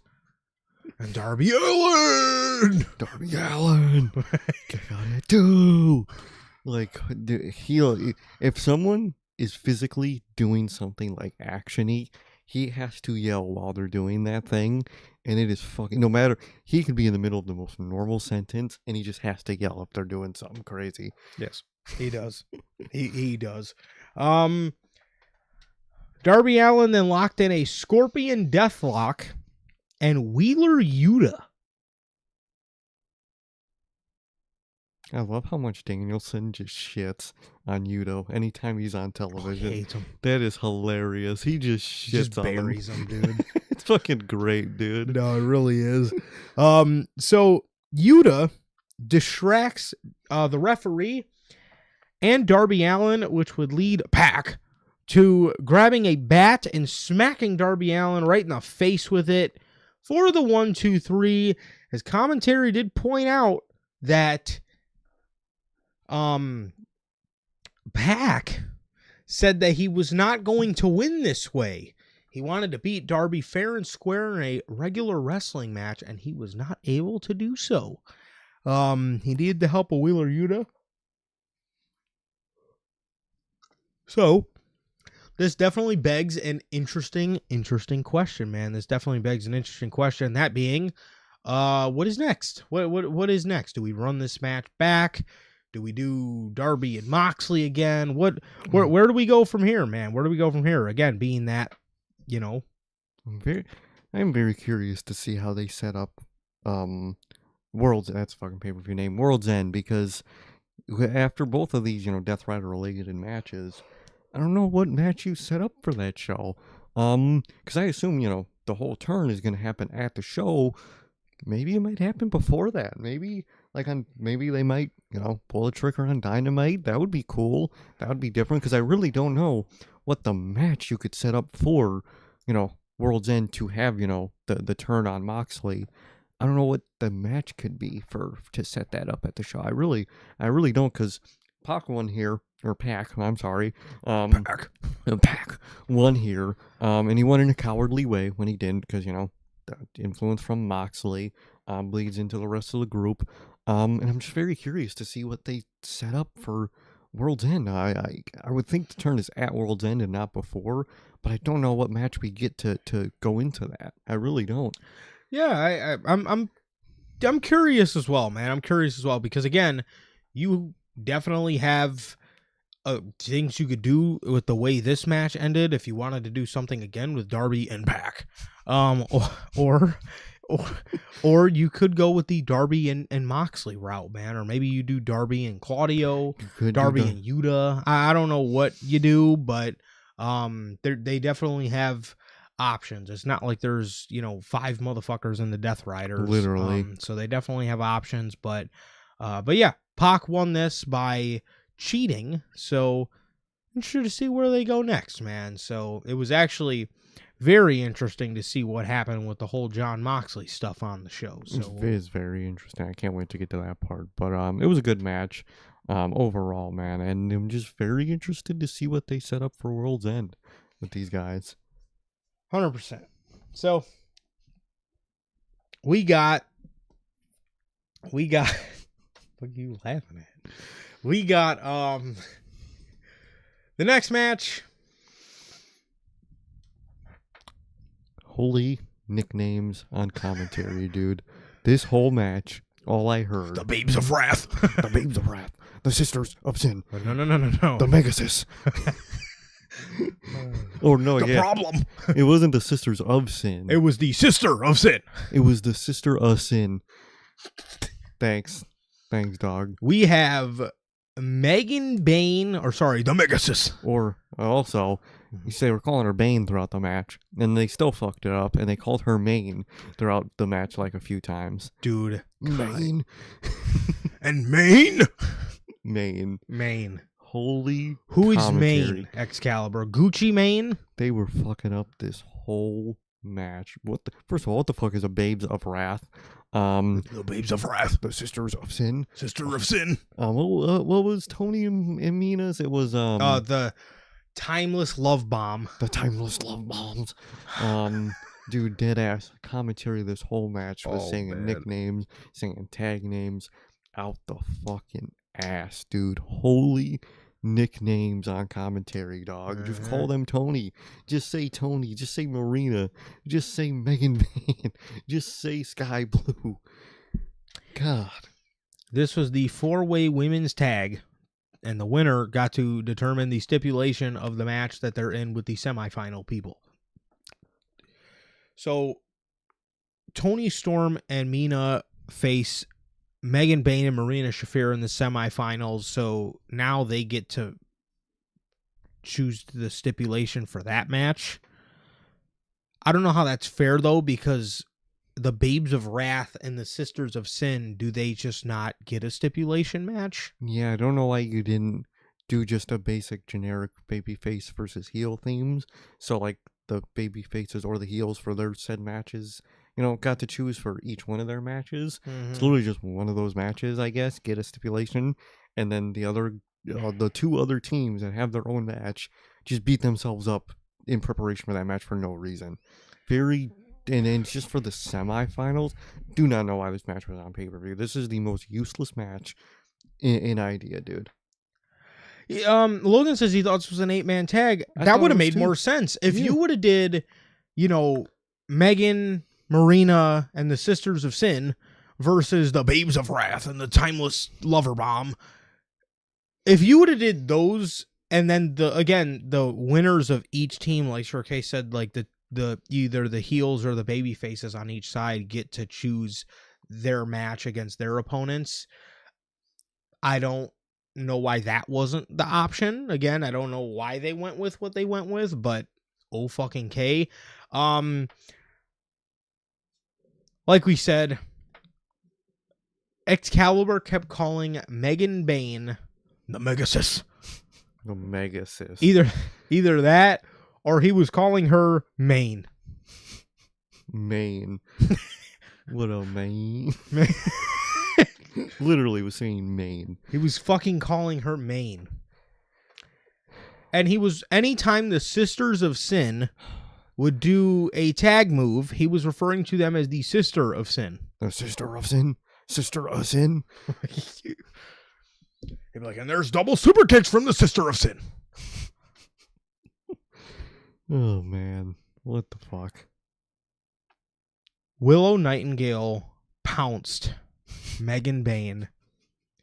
And again, Excalibur is fucking screaming his head off as if he's the one who's about to get bounced. Literally. Here comes Willow with the pounds! Bro, dead ass fucking did a deep breath and just yell, pounds! Dude, you don't need to yell pounce. I know, I could see it with my eyes that she just did a generic pounce on her. There's fucking no way people think this dude is the best commentator in the business, He's bro. god awful, dude. There's no fucking way. I'm telling you, man, if you need a good laugh, listen to this man on commentary. You have to listen to Excalibur commentate, bro. There's nothing like it. This match ends with Toni Storm rolling up Harley Cameron, as Toni Storm loves to use her package. Her small package, to be exact. She loves to use that small package of hers, and she used it here to beat Harley Cameron. So Mina and Toni get to choose the stipulation against Megan Bain and Marina Shafir. So, gotta love that, I guess. I'm assuming the finals are going to accumulate in World's End. I would assume. Maybe not, but I would think you would put that on pay-per-view. I would hope. So, World's End actually looks like it might have a really good setup, at least for the Continental Classic. When we get to that part, I'm glad they're using the CC to tell a story this year again, which I'm very glad about. I am actually very glad they realized what they could do with that. Yes. So World's End might be looking up to be pretty solid. It actually looks like it has a setup, and I would think this setup is going to be at World's End to be the first women's tag titles. Not like it's going to matter at the end of the day, but they're going to do it. Yeah, for sure. Assuming this are Sisters of Sin versus Toni and I think they really like Megan Bain, and I think Marina Shafir's people really love her. I think they might get it, but I don't know. I really don't know. But I wouldn't be shocked with them wanting it on Toni first. I I actually might go with the Sisters of Sin too. Yeah, there's a lot of options I could see here. I could see Tony just for the fact that What she's about the Babes of Wrath? No. Genuinely, during that whole thing when she was coming out, I was just thinking, dude, she just re-signed. Why is she not being built up in a singles capacity? I really don't get that. Who's that? Willow. Oh yeah. I really don't get that, but that team has no fucking chance. I would think the most likely are Tony Storm and Marina to get those titles first, just for the fact of just Tony Storm holding that title at first, because she's a classic name now. But I don't know. I wouldn't be shocked. AEW really likes both of them women, so I wouldn't be shocked. I'm either going Sisters of Sin or Megan Bayne and Marina Shafir. Yeah, they really like those two right now. They do. And then obviously you got the whole, and it kind of would make sense for Marina to win something big when Mox is falling apart. So maybe that's gonna correlate and whatnot, or maybe those two don't, and maybe it's because Marina gets distracted due to having to fucking pick up after Jon Moxley. So maybe they correlate that, but overall, I do see them getting to at least to the finals. At least to the finals. Yeah, I can see that. Yeah, so Tony Storm and Mina Shirakawa gets to choose the stipulation versus the Megasis. And the problem, the Megasis. Marina Shafir. So, yeah, that was that. The match was okay. It pretty fine. much just screamed, we need to get everybody on the pay-per-view. Oh, yeah, that's all it was. So, yeah. But, it was a great showing for Maine. For Maine. Maine. Nice, Excalibur. Thanks, Maine. The next match. Oh, man. Was Brodito and FTR for the AEW World Tag Team Championships.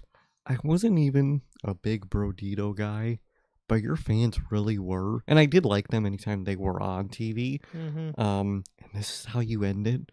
To just FTR, just lol, FTR wins. I think it's very anticlimactic for this team. And I think this team deserved a better heels to beat them. I really think they did deserve better. Well,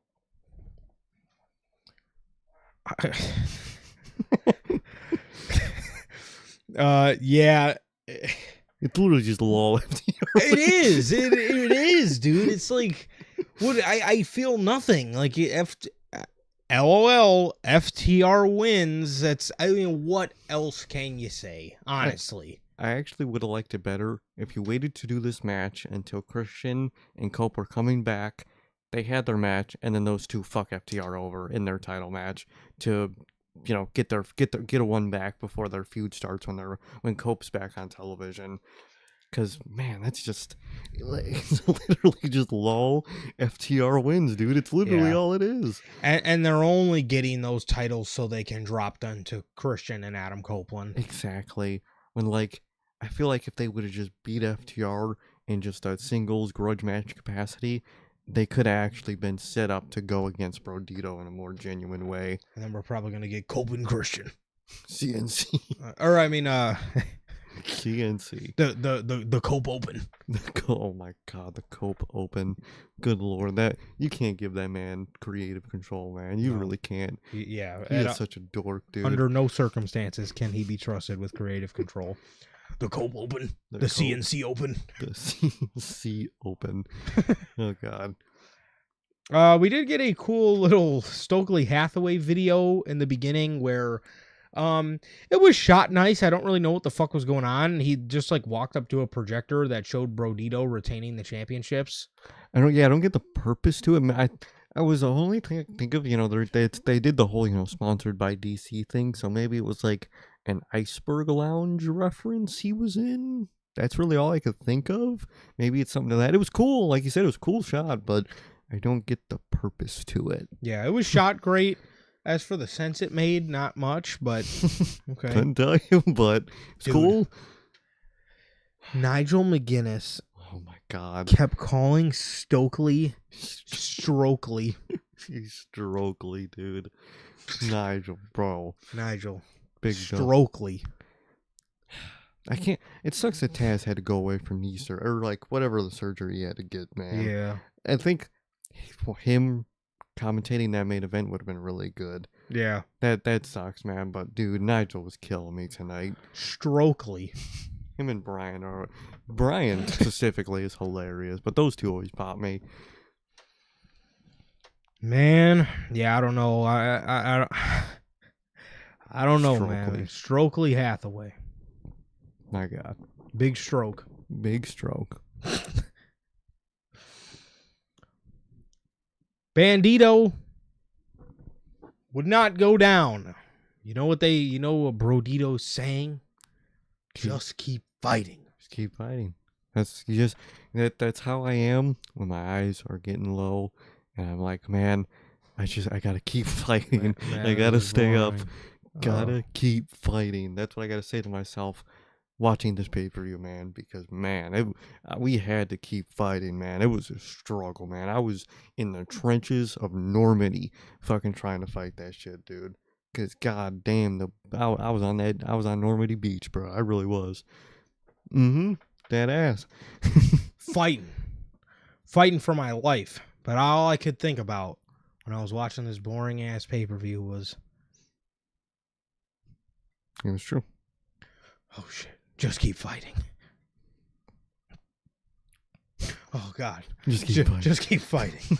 Over and over. So thank you, Brodito, for teaching me that lesson. Yes, Bandito he kept kicking out of everything. FTR was hitting all these double team moves on him. He kept kicking out. They then hit him with a spike pile driver. And he kicked out for a huge reaction.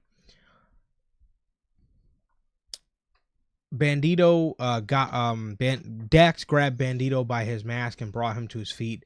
He then Bandito flipped both of them off as they hit him with a shatter machine for the 1, 2, 3, as FTR are your new and 3-time AEW World Tag Team Champions. FTR snagged the titles. We all thought it was going to happen at Forbidden Door. It didn't. It ended up happening here. They ended up being the team to beat Brodito for the AEW World Tag Team Championships. I wish it could have been a team that maybe, I don't know, needed it a little bit more. Like Jet Speed or something, or somebody, dude. Somebody, dog. Yep, Jet Speed. God, you could form some team out of the Death Riders with Garcia and Yuta.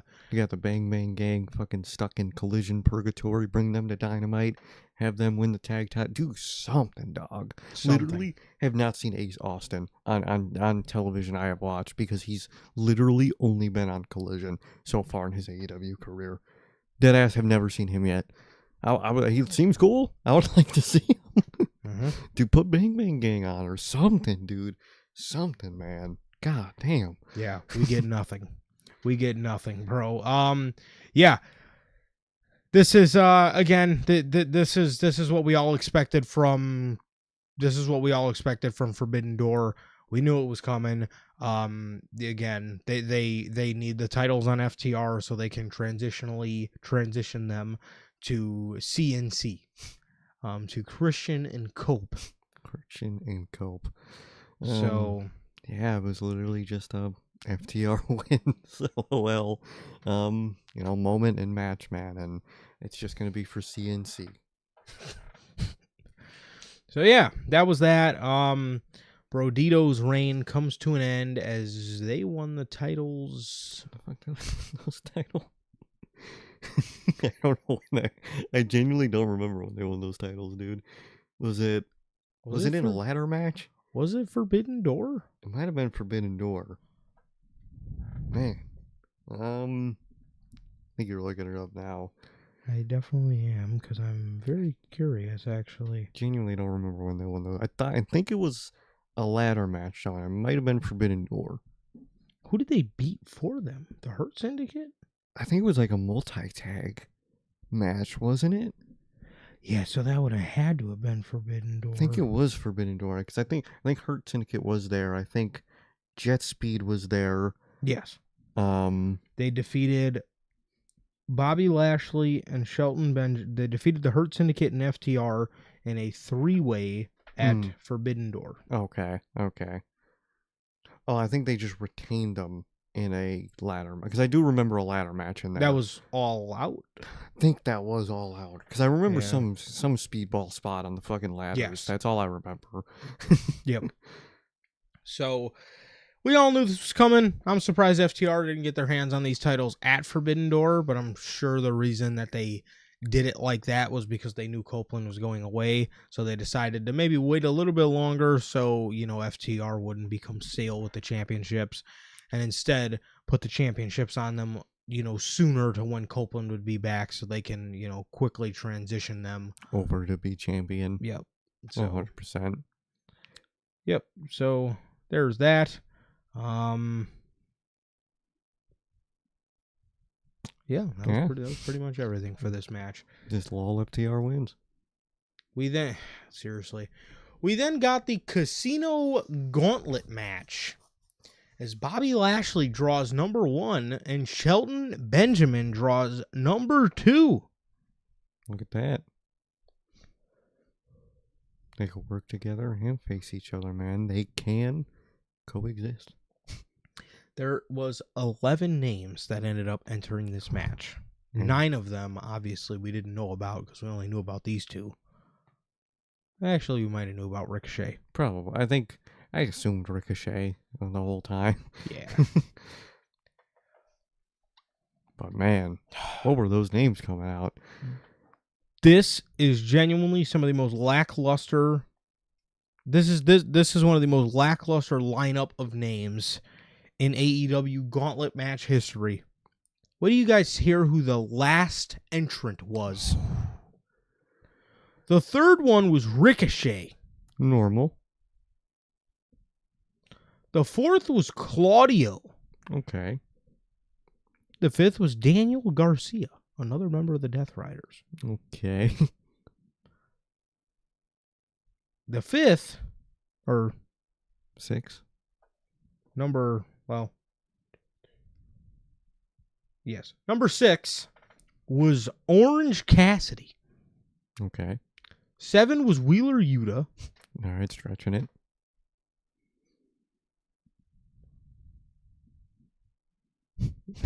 The 8th was Kevin Knight. All right. The 9th was Roddy. Roderick Strong. Why? What? Okay. Number 10. Oh, God. Number 10 was Mark Davis. You fucking put Mark Davis. You put Mark Davis in this? Who thinks Mark Davis is going to win this shit? Hologram would have had a better fucking chance of winning this fucking thing than Mark Davis. Man. Mark Davis. Or wait, no. Who's the El Clone? Is that what his name is? This isn't Hologram. That's his evil clone. His evil clone. El Clone. We then have... I'm sorry, there was 12. The second to last name was Matt Menard. Matt Menard. What the fuck? What is that? Just to distract Daniel Garcia. That's all it was. It's not like he couldn't, I don't know, just ran out there and distracted him. No, he had to be an entrant. And the last one was Speedball Mike Bailey. I wish he was in the singles division. I was pulling for him to win this match. I knew just, it wasn't going to happen, but I was pulling for it. I genuinely just want him, that man in the fucking singles division. That's all I want. Him and Knight. I like Knight. I would like to see him in a singles capacity too. But Me too. Especially Speedball, man. I mean, that dude is a beast in the ring. And he's fucking charismatic. Yeah, dude. Kevin Knight, and Speedball Mike Bailey. You know, I know they like having them in a tag team because they have no tag teams, but dude, these are 2 young-ass, exciting dudes that you have on your roster that wrestle great. Again, we haven't really seen much of it from Knight too much, but I know there's some something charisma in there. Yeah. You know what I mean? I know he's not a complete Josh Alexander. He's not just No. a fucking walking fucking burger. You could tell it's more of what he's given than what he is. 100%. As again, with a guy like Josh Alexander, you could just fucking tell.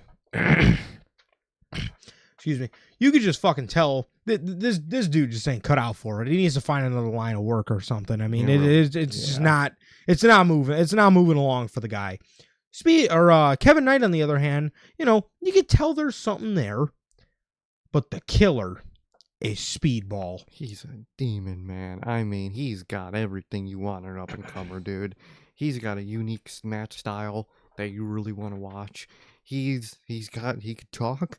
He's no god on the mic, but you don't expect him to. He's good. He's good. He's a charismatic person. I want to see him, man, in the singles division so bad, man. And I want to see Knight because I think he has potential too. Put these guys in the singles division and build them up, bro. Please, dude.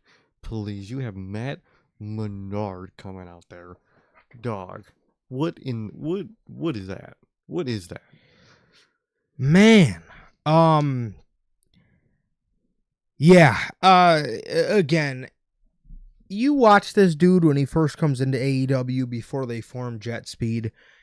And I was completely expecting a Josh Alexander type of situation. I was expecting a guy that just needed NXT because he had no charisma and he was just a guy who could go bell to bell, and he's nothing outside of when the bell shuts off. But what we got was a young, exciting, he's not Velveteen Dream with the charisma, but he's charismatic in his way. Mm-hmm. Imagine if, I don't know, you let him talk a little bit more. Imagine how much more charismatic he could get. And what do they fucking do? Nothing. They put him in a fucking tag team and they hide him away and only have him do matches. And then we see him in this singles capacity here tonight in this gauntlet match, and it makes you miss the Let me remind you, Mike Bailey is one of the 3 men that fucking saved AEW Dynasty. Yeah. If it wasn't for Mike Bailey, Ricochet, and Kenny Omega, Dynasty would have been a complete shitter. Dynasty would have genuinely been one of the absolute worst shows I've ever watched in my entire life and being a fan of professional wrestling. That probably would have ranked number 1 as the worst wrestling show or the worst wrestling pay-per-view I've ever watched, man, or at least up there. But those 3 put on a fucking banger. And even in a match with Kenny Omega, the star of it was Speedball, dude. Yes. Come on. Put both of these guys in the mid-card division and fucking let them run, dude. Please. Man, it does suck to see, again, because you watch nights like tonight and the guy is genuinely so good. He's genuinely so good in the ring, man. I can't describe it enough how much I think of him as a single star, man, and they refuse. Mm-hmm. They just refuse to do anything with the guy, man. So it really sucks. It really, really sucks, but I don't know. Hopefully one day Tony will get his head out of his ass with Speedball. We then get a Oralist face-off with Bobby Lashley and Shelton Benjamin staring off with Claudio and Mark Davis. Like, if it was just like Claudio and Bobby, well, okay. Those are 2 killers. I mean, one of them's booked like a god for some reason, and then one is Bobby a beast. Lashley. Exactly. Something wrong with that statement. Like, what the fuck, man? But, yeah, that was a fucking face-off, I guess. We then get Orange Cassidy hitting the Orange Punch. Dude. That man. What was that? He fucking screamed the word punch. Dude. Orange Punch. I'm sitting there and Orange Cassidy comes in with this orange punch, and you legitimately just hear this dude just fucking start going ballistic. He's like, now here's Orange Cassidy with the orange punch. I'm like, Bro, homie, chill. Calm down, big dog. What the fuck? We then get everybody doing their finishers on everybody, which then leads to Ricochet hitting a spirit gun to Kevin Knight out of nowhere for the victory. Yes, the victory. That means all those weeks we made fun of Ricochet for him being on his quest for gold, and we always clowned on him, saying that he was never going to fucking get the gold. He got the gold. He proved us wrong. You got the gold. I forgot we were fucking clowning on the guy. Oh, we were clowning on him for a minute for that. Every week, this guy was talking about a quest for gold, but every time he was in a number one contender or a championship match, he would just fucking lose. He would lose, but he's finally got gold. I'm not mad at it. I'm not mad at it. I think he's gonna be a fine, mid-card champion for whatever they do. I'm more excited because I just have the vision of Bobby Lashley coming in whenever they do that match and beating Ricochet for that title, which I'm very excited for. But I like it. I like AEW Ricochet. I like him more than WWE Ricochet. Way more. I don't know why people actually wish he stayed with WWE. He would have been fucking jobbing out to fucking the whatever group might be on SmackDown nowadays. So I like AEW Ricochet. I like that he won this, and I like the potential people he could face to eventually get it next.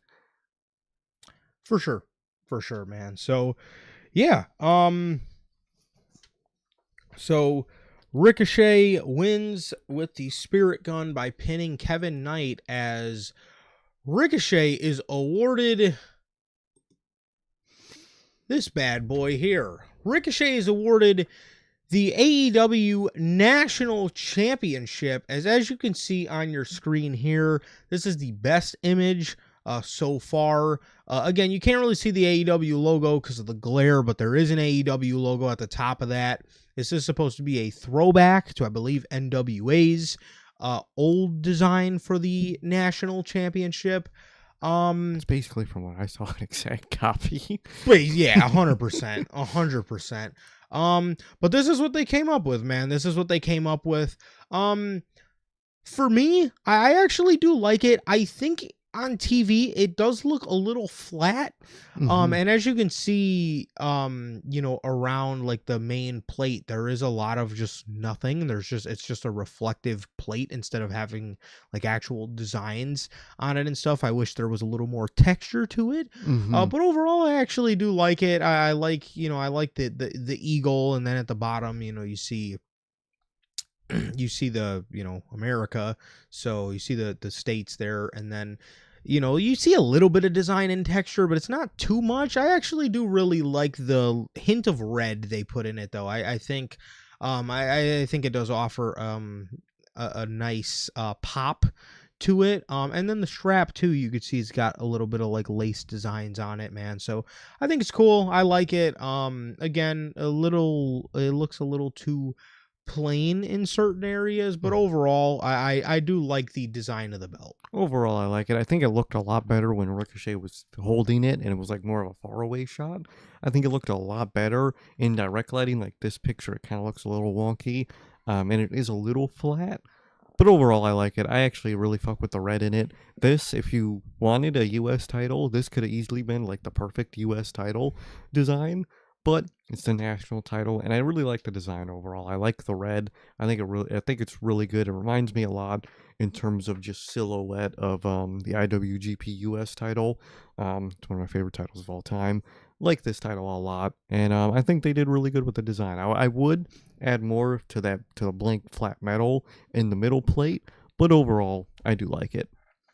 For sure. But yes, this is your AEW National Championship. The current national championship that I want to say NWA has, it's literally just the United States as the main plate. I'm so glad they did nothing like that. Ugly, dude. That thing is hideous. So I'm glad they didn't go with anything like that, and they went with what they went with. So, yeah.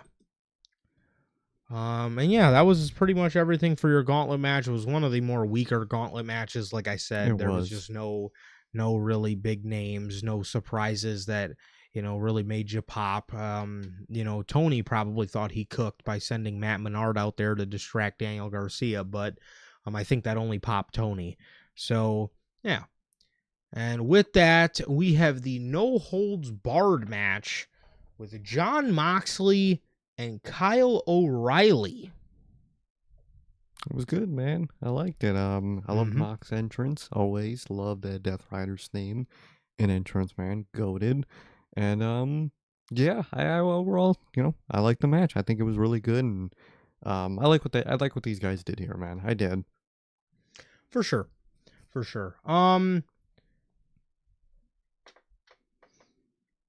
Again, still taking a bit of getting used to the fact that Kyle O'Reilly's just, that dude overnight. I don't know where the fuck that came from, but he's just that dude, I guess. He's, again, just that dude. No ifs, ands, or buts about it, but early in the match, Kyle O'Reilly is, continuously putting in holds on Jon Moxley. Mox rolls out of the ring. Marina Shafir gives Moxley a fork. This is why I love Brian on commentary. Especially, he loves to bury the Death Riders. Dude, he loves just shitting on the Death Rider.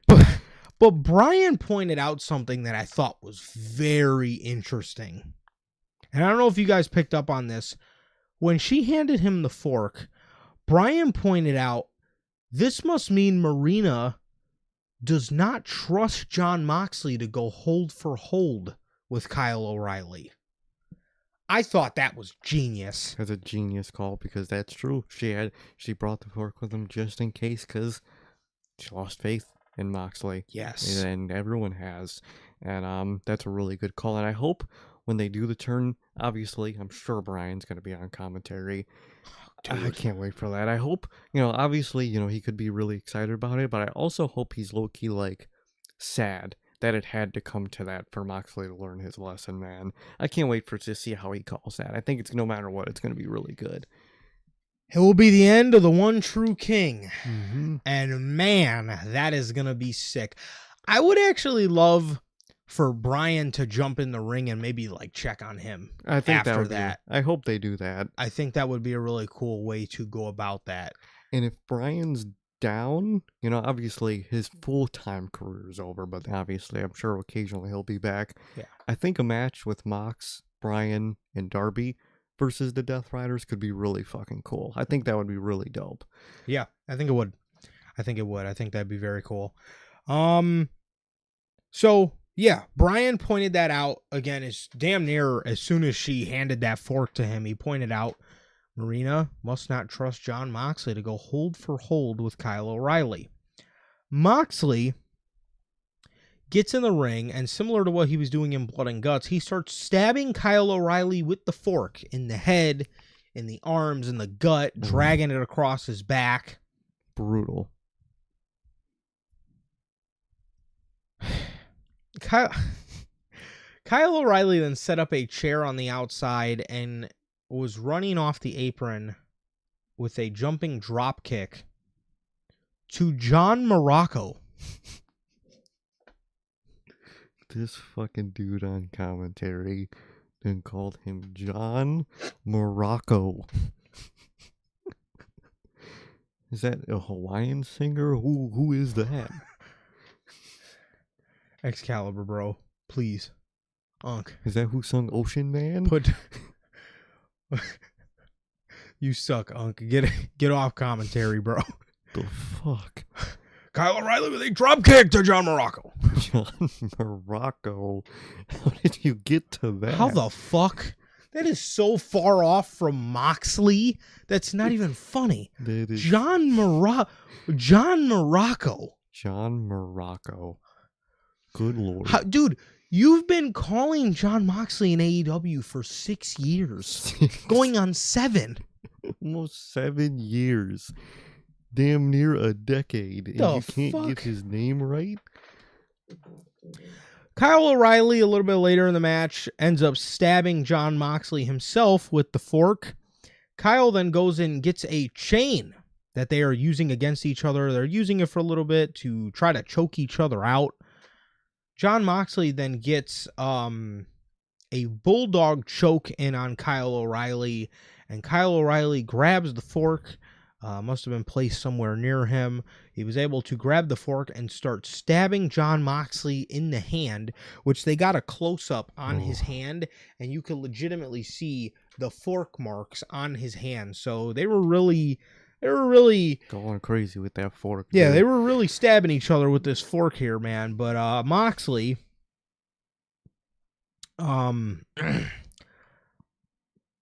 Moxley would creep back from the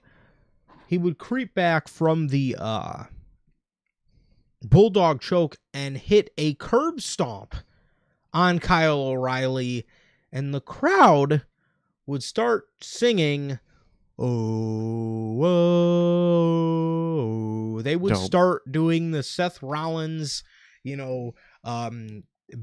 serenading Seth Rollins because Jon Moxley hit the curb stomp. It is very fucking cool. And this is what makes what WWE does so annoying. It is very cool to see the AEW audience, who at one point were very tribalistic human beings, and they still are. Oh, yeah. But it is very cool to see them chant for WWE people nowadays. You're hearing this Seth Rollins chant at All Out. We heard like a "Let's Go Cena" chant when Copeland pulled out the 5-knuckle shuffle and the attitude adjustment.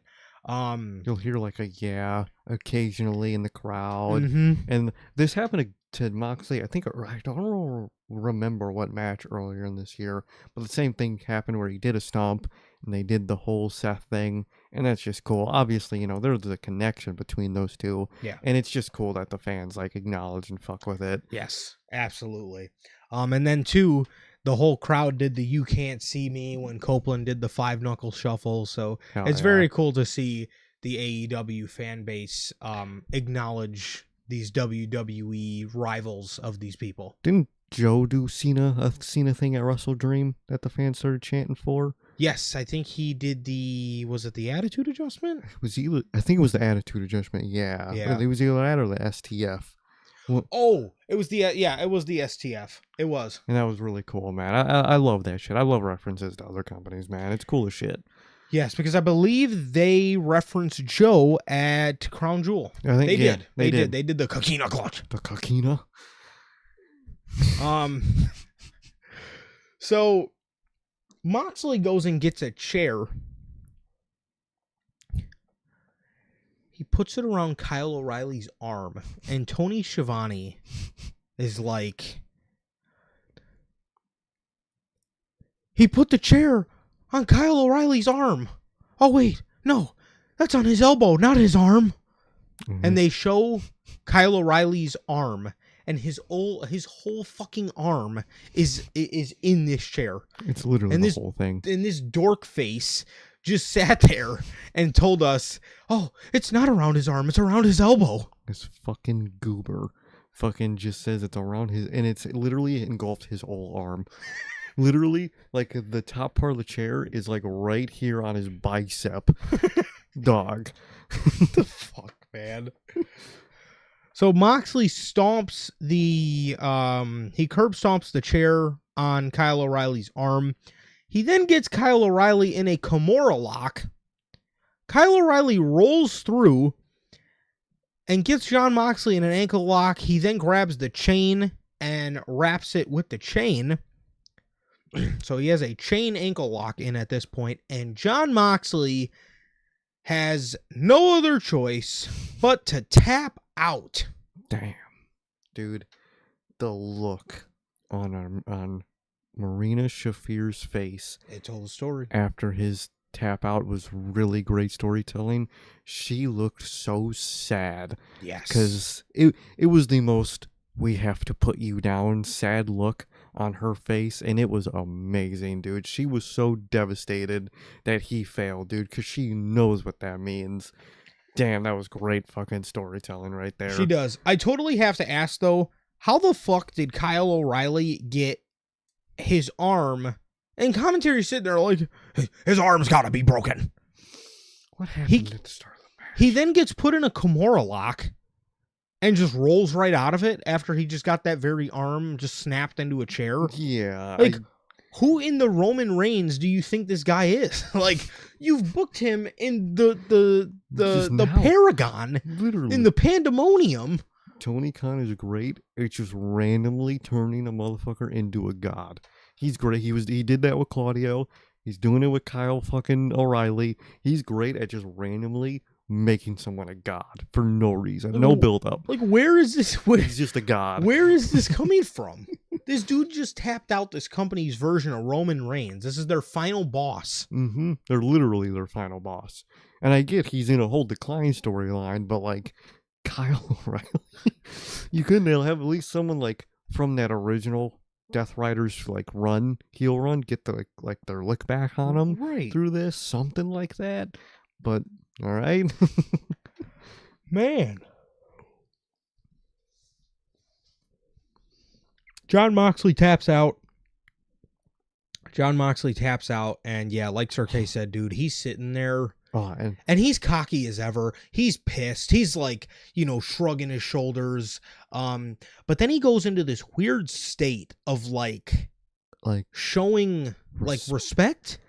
And I really like initially when he lost, right before he got like mad cocky, like when cocky motherfuckers lose and they're just all cocky. Right before that, he was literally like saying fuck to himself because he fucked up. Yes, he was like so mad at himself. Then he snapped into cocky mode. Then he snapped into, like you said, like a weird like respect Kyle O'Reilly mode, and then he snapped right back into like cocky mode because he's losing everything. He doesn't know what the fuck to. He doesn't know what mood to be in through this failure, dude, and it's great. Yeah, he can. It's like he can see it, but he's starting to maybe notice other people are noticing it. But then at the end of the day, he snaps back into this mode where he feels like, oh, they ain't gonna do shit. They ain't gonna do nothing. He realizes like that's the mentality, but he's probably like, they're never gonna fucking do shit. I'm the leader. What the fuck are they gonna do? Right. And he snaps back into it. It's great. Moxley's really good at this. This storytelling from Mox with this shit, from Marina to Mox, Darby. We'll get to it in a second, but Claudio too. Really fucking good visual storytelling from these guys. 100%. So yeah, Moxley again. He puts himself in a state of panic. Then he gets cocky.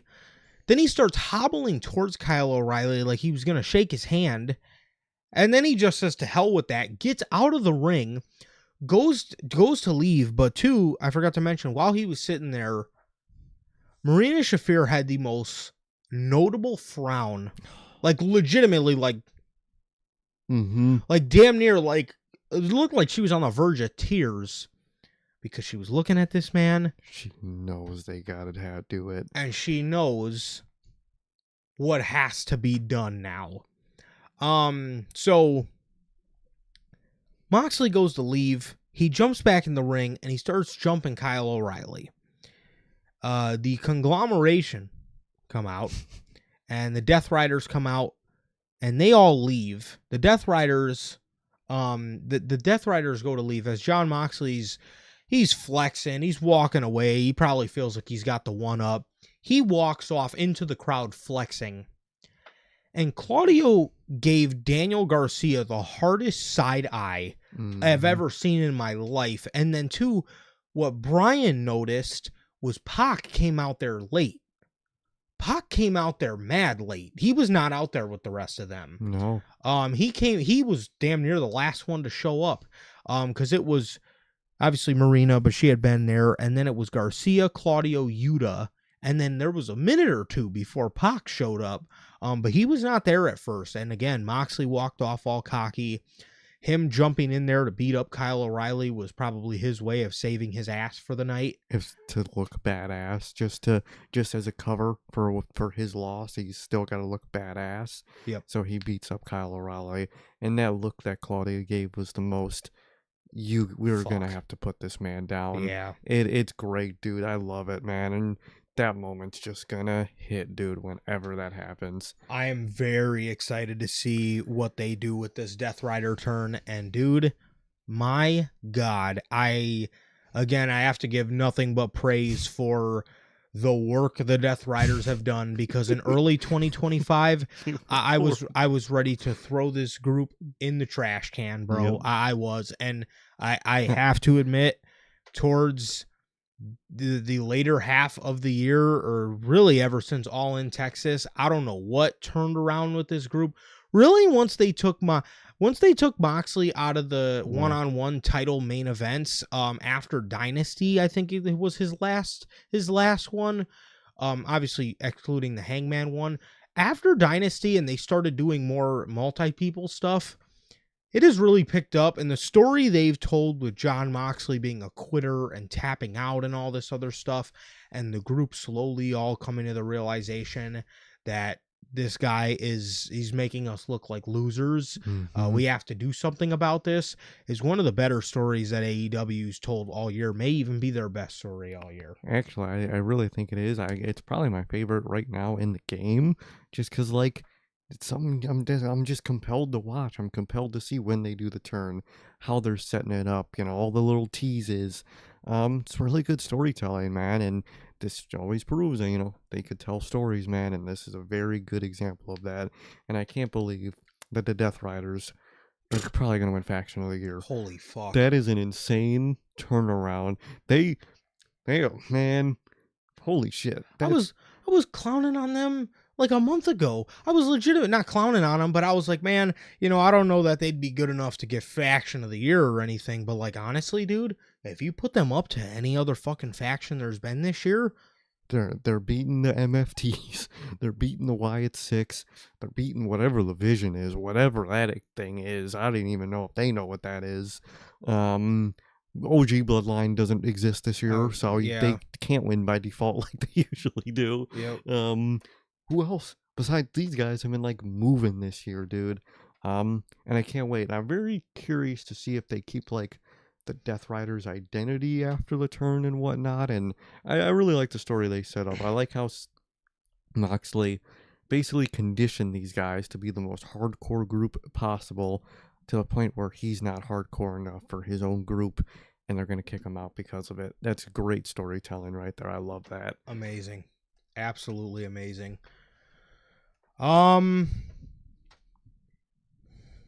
Listen, guys, I know you want to hear about the 6th installment, but before we get to the 6th installment, we do have a word from our official sponsor here at NHP.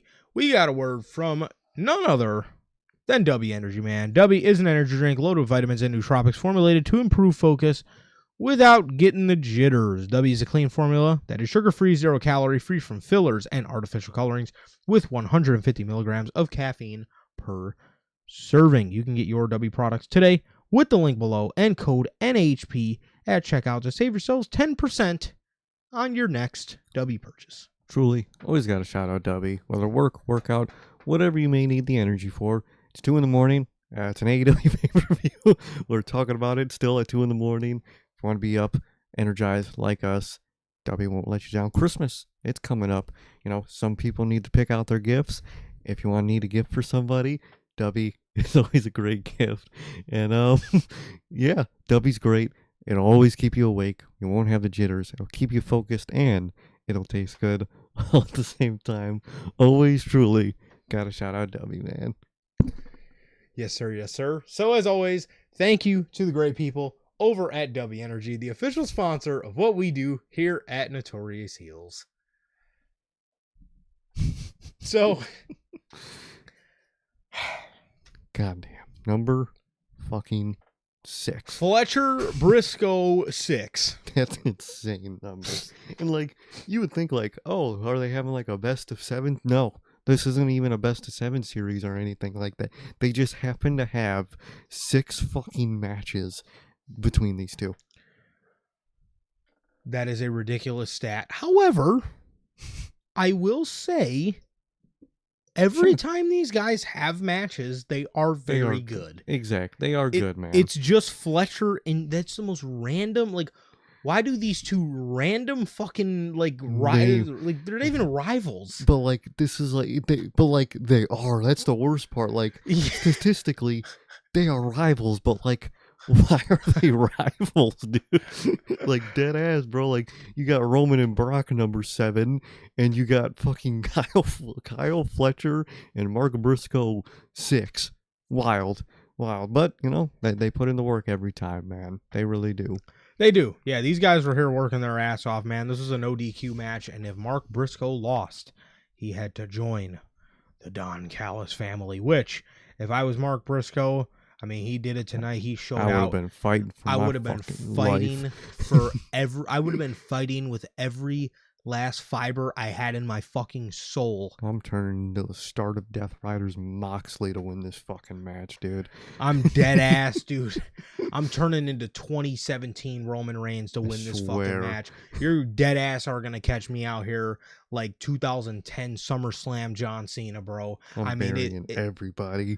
No, I'm taking no prisoners. I'm mopping the fucking floor with whoever I'm in the ring with. I'm serious, man. There's no way I'm joining the Don Callis family, bro. God, no. I would have legitimately turned into 2003 Kurt Angle right before everybody's very eyes. These guys had a pretty hardcore match, man. You obviously know Briscoe was not afraid to, Briscoe's not afraid to get with it, and neither is Kyle Fletcher, man. Both of these guys they're obviously they're no strangers to having banger matches, but they're also no strangers to getting down in the nitty gritty, man, and doing some death match stuff whenever it calls for it. I know AEW fans or people that don't like AEW, they will say this is trailer park, backyard promotion wrestling. This is gore. This is nothing but blood and guts and gore and gory self-mutilation and all this other shit, man. Again. And what do some people always say? How can they talk about family-friendly prices when this isn't a family-friendly product? Bro, what? Shut up. Literally, that's one of my things with wrestling. The whole point is like, as a kid, your parents aren't supposed to like you. That's what made it cool for kids back in the day, is it wasn't this family-friendly thing. That's what kids like. Kids like playing GTA and Call of Duty and watching these bloody matches, dude, because you're not supposed to. That's what makes it cool. Do you know how many fucking kids probably watch those Terrifier movies? I mean, give me a break. Kids watch fucking horror movies. Kids play Call of Duty, play GTA, all that shit, man. Like, come on, bro. Come on. I would take my child to a fucking AEW show and not think they're gonna turn out into a fucking psychopath. And it's always the kids that, they gotta stay away from, the mean video games, and they can't watch horror movies. It's always those kids that end up being fucking cornballs anyway. Exactly, dude. I don't know. I always find something to complain about, but again, I would bring my kid to an AEW show, no problem.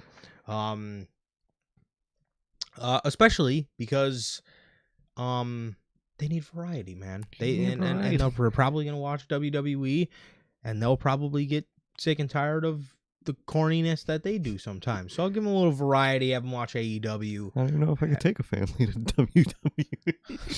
I don't know if I got 5K. You gotta have some bands to be able to take the family, man. You gotta be moving, man.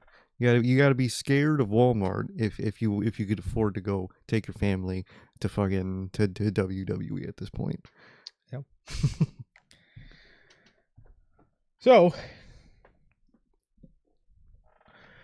Mark Briscoe, they played a little vignette for him before this, and it was pretty much him just explaining that, everything is on the line for him. Mm-hmm. You know what I mean? He has to win this match, or else, all the support he's got from his brothers and sisters and the conglomeration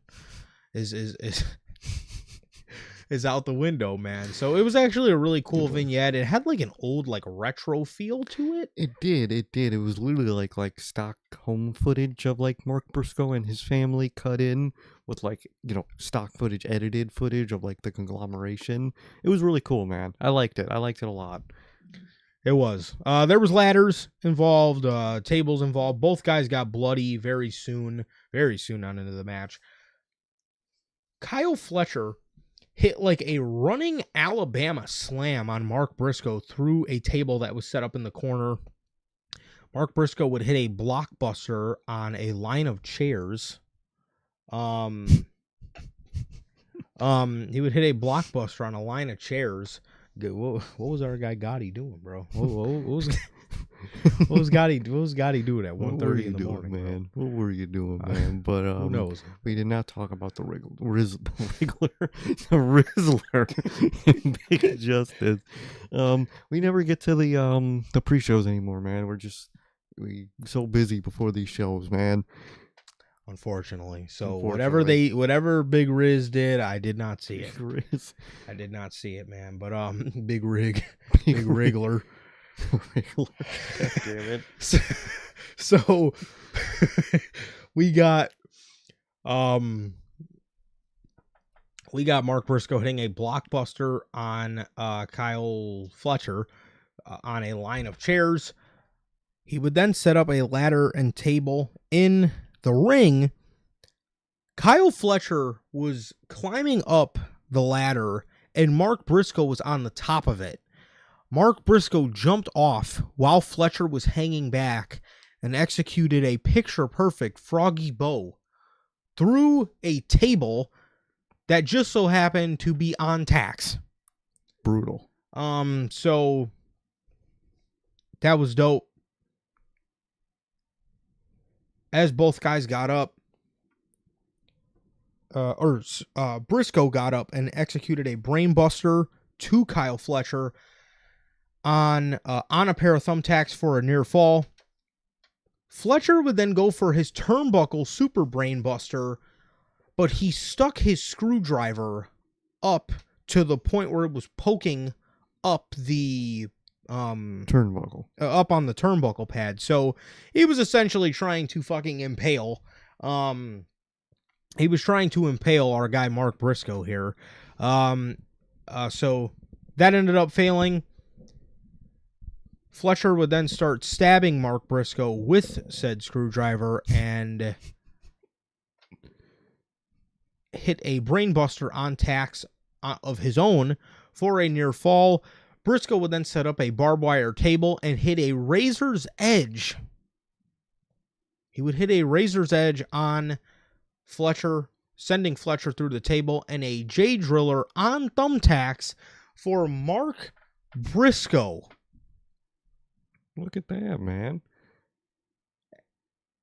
I can't believe I'm saying this, for Mark Briscoe to become the new TNT champion.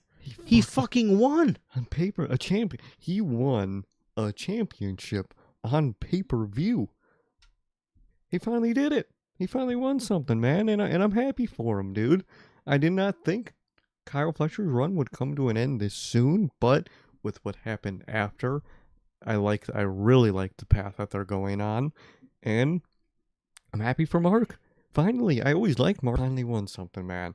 I like the guy. I like him, in the singles, division overall, and I'm happy for him, man. I'm really shocked and glad they pulled the trigger on Mark Briscoe. Finally, he's not the pay-per-view title match loser. Good. Dude. Oh no. Does he have a cape? Why does the Rizzler have a cape? Okay, we're checking. We gotta see this cutter. We're checking out. Yo, why is Trent always slamming out Big Justice? Why is Trent just always muffing the child, dude? Look at Rizzler. Hold on. Why the fuck is Paul White? Why is Big Show here? Oh shit. Oh wow. That actually is pretty good. Why broke up the Tamatonga cutter? He does got the Tamatonga style cutter, bro. What the fuck?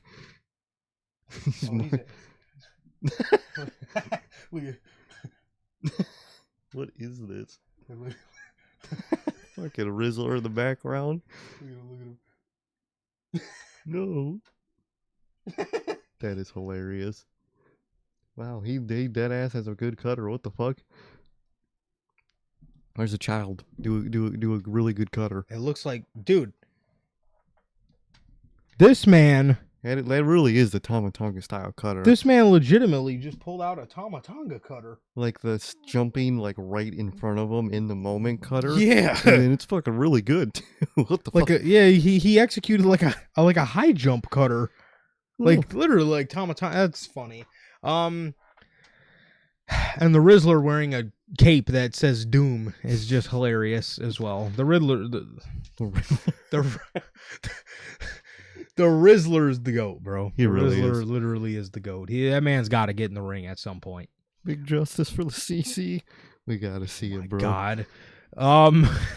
So Mark Briscoe won something, man. Mark Briscoe won something. He won the TNT Championship as again, I'm happy for the guy. I'm very stoked for Mark Briscoe. Again, he's a great performer. I have no problem with Mark Briscoe at all. The only problem I've ever had with Mark Briscoe is how they do him. Mm-hmm. Is, again, he just fucking loses everything. But he won. But he actually won something. It was a fantastic match. I thought it was great. Kyle Fletcher showed out.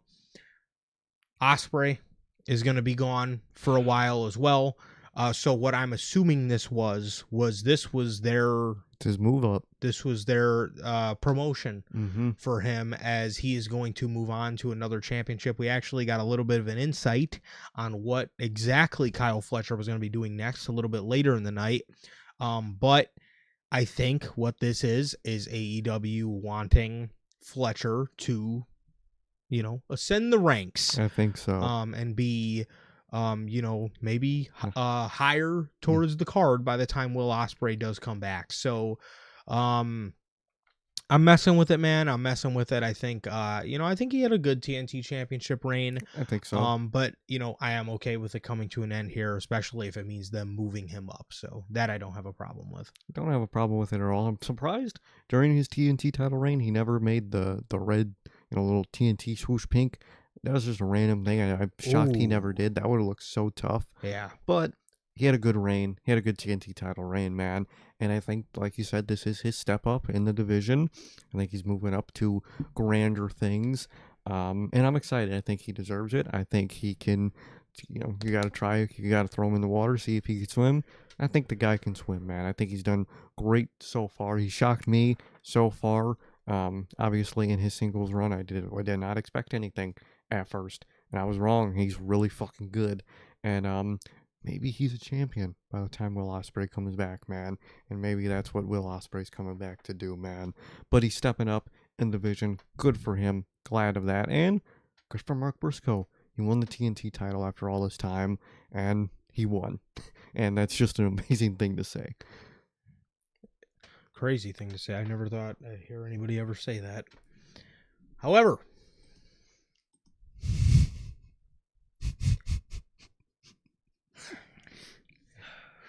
this match was a fucking classic. This was amazing. This was absolutely incredible, bro. These guys, I don't know what the fuck they had going on in this match. However, I'll say this. Bro, if it wasn't Excalibur doing something on commentary, something was catastrophically going wrong in this match. Yet, somehow, they found out a way to actually make it very enjoyable. It was a very good match, but oh my god, there was just shit happening throughout this whole match. Kenny done murder on himself again. That's a whole fucking element to this match. The burger Josh Alexander had one good moment that instantly got killed. Young Bucks obviously went crazy throughout the whole match. Jack Perry was moving. Him and the Young Bucks were probably the best movers in a match with Kenny Omega. And Luchasaurus was looking like a beast, man. So this was actually really good. I like this. Kenny Omega goes for a dive onto the outside on the walking burger, Josh Alexander. On the walking doorknob, Josh Alexander.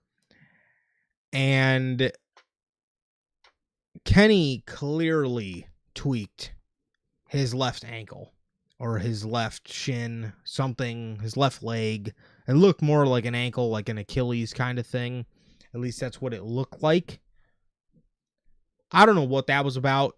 After that happened, Kenny completely blew up. I mean, He came out there and he looked fine. He looked pretty good. Normally, you know, He looks a lot worse. he does. But I'm telling you, once he tweaked his ankle, we went right back to the Kenny Omega in 2025 that I know. Mm-hmm. The Kenny Omega that is out there, you know, he comes out tan, but he leaves pale because he just looks in pain. Mm-hmm. And then again, once he tweaked his ankle, you could just tell he slowed down. He wasn't even standing on the apron for half of the match. He kind of came in when he needed to pass out a couple V triggers or whatnot. He attempted to do a one-winged angel a little bit later in the match to the walking idiot Josh Alexander, and it was about the slowest, most labored one-wing angel I've ever seen in my entire life. It looked bad. Tony Schiavone even pointed out Kenny Omega deals with ongoing health problems. Great, Tony. So can you also explain to me why the fuck he's here then? Because this dude clearly, I'm sorry, I don't give a fuck how much he wants to please their fan base. Dude, your health is clearly not good. No. You gotta go.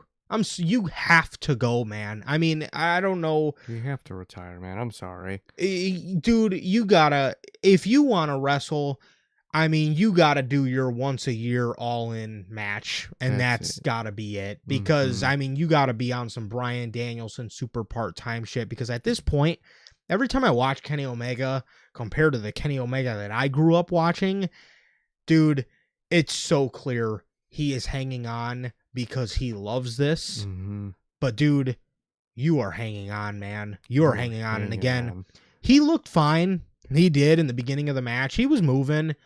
Once he tweaked his ankle, everything fell apart. And again, goes to what I've been saying for a while.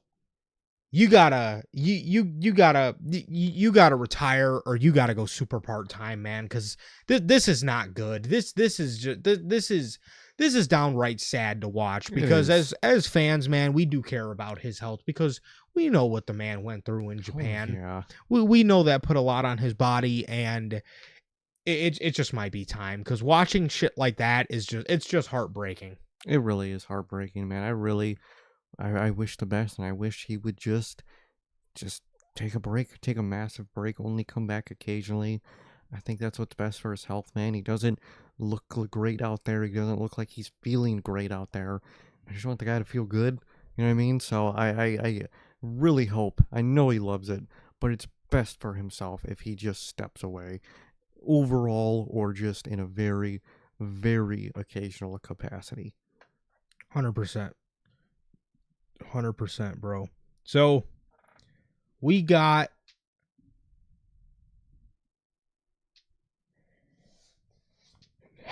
Jack Perry.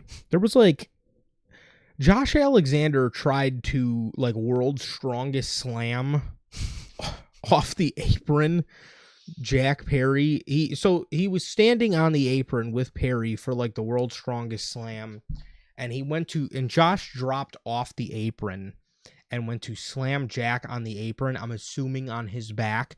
He landed Jack Perry right on his shoulder, and you could just see Jack clutching his shoulder as I'm just sitting there what the fuck was that spot? And I couldn't even finish my sentence before Nick Jackson jumps over the ropes to dive on Luchasaurus. And Luchasaurus did not catch him. He just ate shit right on the fucking ground, dude. Bro jumped over the ropes completely and just landed on his back right on the mat, dude. It was brutal. Okay, Gotti asks if we can explain the $1 million match thing. Well, I don't think you need me to explain it. I think you need Excalibur to explain it, because Excalibur said in this match, the Young Bucks, they like fighting in these big prize matches. They like he fighting. Was doing it all match, and I don't know if he's got a thing for Jack Perry's name, but Perry. Dude, man, was killing me. But yes, there was a $1 million match because the Young Bucks since they're not EVPs on TV anymore, they need money. So they like to do these money matches to make more money. It makes no sense, dude. Was Excalibur's explanation not good enough? No. Wasn't good enough for AEW. The Young Bucks, they like fighting in these big prize matches. We're sitting there for like a hot 5 seconds just waiting, and like they like fighting in these big. In like, these big? In these big what? Prize matches? He was doing it all match. He was. Perry. Kenny Omega with the... What? Here comes Perry. Like, what? Motherfucker. Kenny Omega with the what? With the... Man. They would eat him alive in WWE commentary school. Oh my god, they would kill that man. They would... What are you talking about? Can you finish a fucking sentence? Like, when he's doing his B-rolls, he's sitting at the fucking table. Brian's laughing at him because he's like moving his head like this. He's like moving his head all around, and like nobody knows what on God's green earth this dude's looking at, and everybody's just clear. Like the other commentators are just looking at him like, "What are you doing? Like, what are you doing, man?" And he's like, I'm just sitting there, and he's talking, Kyle Fletcher and Mark Briscoe, the TNT Championship match, and up next the $1 million. Tony Khan's offered to throw out the $1 million for the Young Bucks again. And I'm like, dog, what? Motherfucker, you were just talking about Kyle Fletcher. Like, what the fuck are you talking about the Young Bucks for? But the Young Bucks, they do like fighting in these big. They do like fighting these big. So there you go.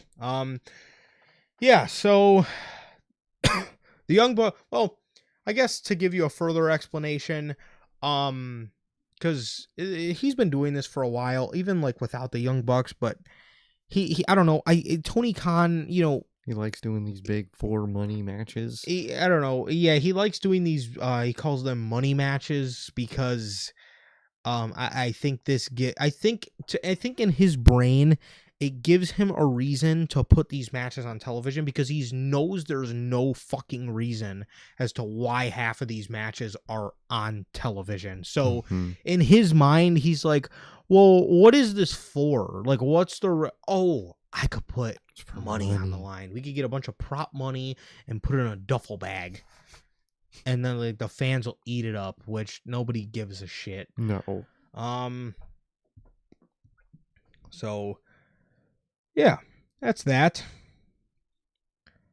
We then get, what did Josh Alexander do? He got hit with something by Luchasaurus, and I think he like forearmed Luchasaurus, and it sounded great. And then Luchasaurus like kicked him back, and he like sold it so goofy. I think it was. He did a really cool move to Jack Perry where he like grabbed him from the front, like swung him around his back into like a knee like drop. It was like a really cool sequence.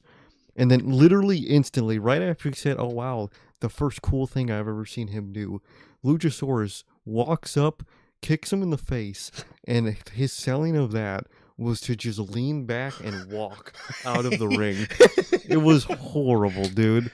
It was instant aura gone. If you had heard the sounds in the living room, we were like, "Oh shit, he did something cool," and then we just started dying because, it was like, bro, what is that sell? What was that? He legitimately like leaned back and just started like walking. I'm like, what the fuck, Josh? I'm like, horrible. What is that? What is that? You fucking walking burger. Like what? So we then get a Canadian Destroyer to Luchasaurus after he kicked Josh Alexander away. Kenny hit a V-trigger on Nick Jackson. The Young Bucks handed out the Young Bucks then started handing out pairs of super kicks. They accidentally hit the walking burger Josh Alexander. They would hit a EVP trigger or a BTE trigger to Jack Perry to pick up the victory. So the walking burger, Josh Alexander, and the Bucks do win this match here, and they win the $1 million. $1 million. They did win the $1 million. They did. Afterwards, the Don Callis family come out to celebrate because apparently tonight was going to be the night that the Bucks We're going to officially join them. were going to give them an answer on if they would join the Don Callis family or not.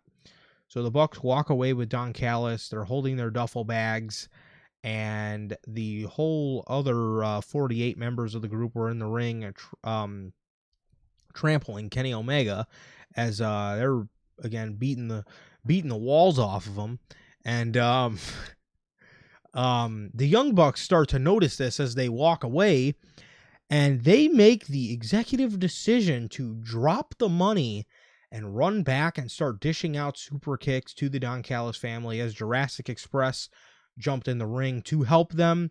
The Don Callis family retreated, and the Young Bucks, they shook the hands of Jurassic Express, and they go to shake the hand of Kenny Omega.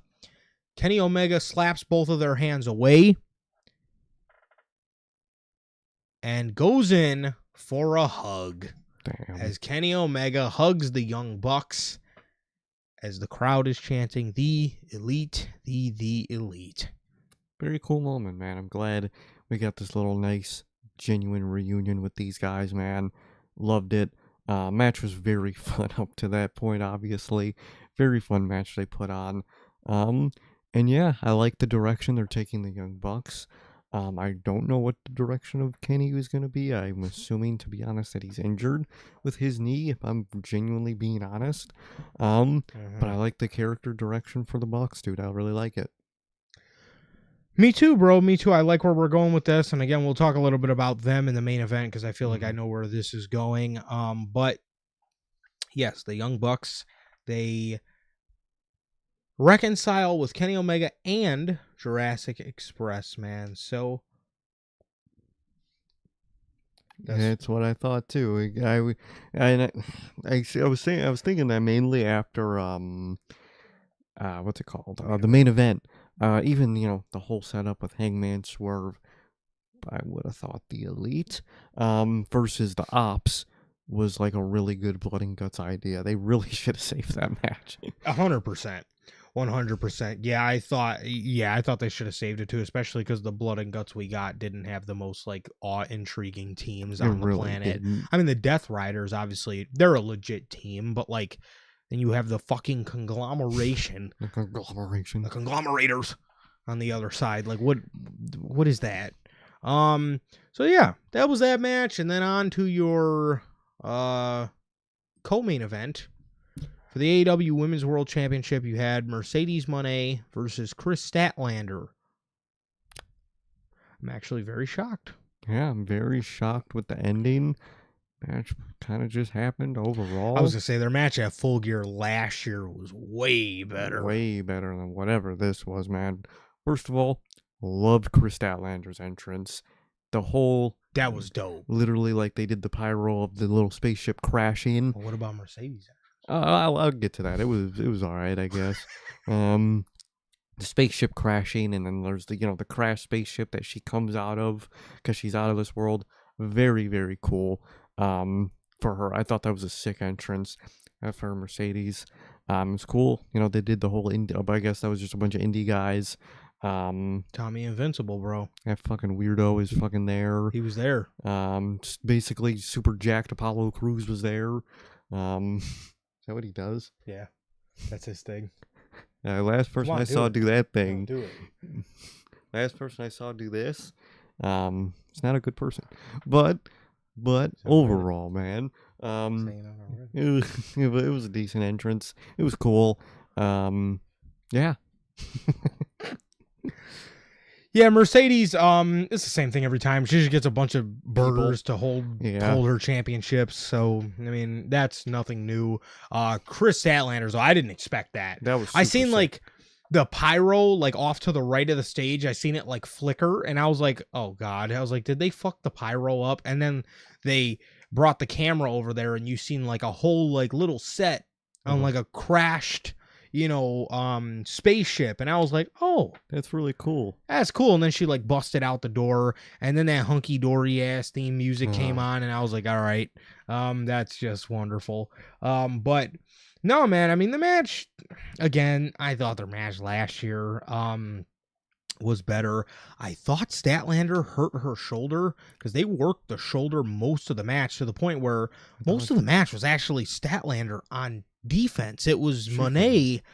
95% of this match I felt was on offense. She was whooping her ass through most of this match, dude.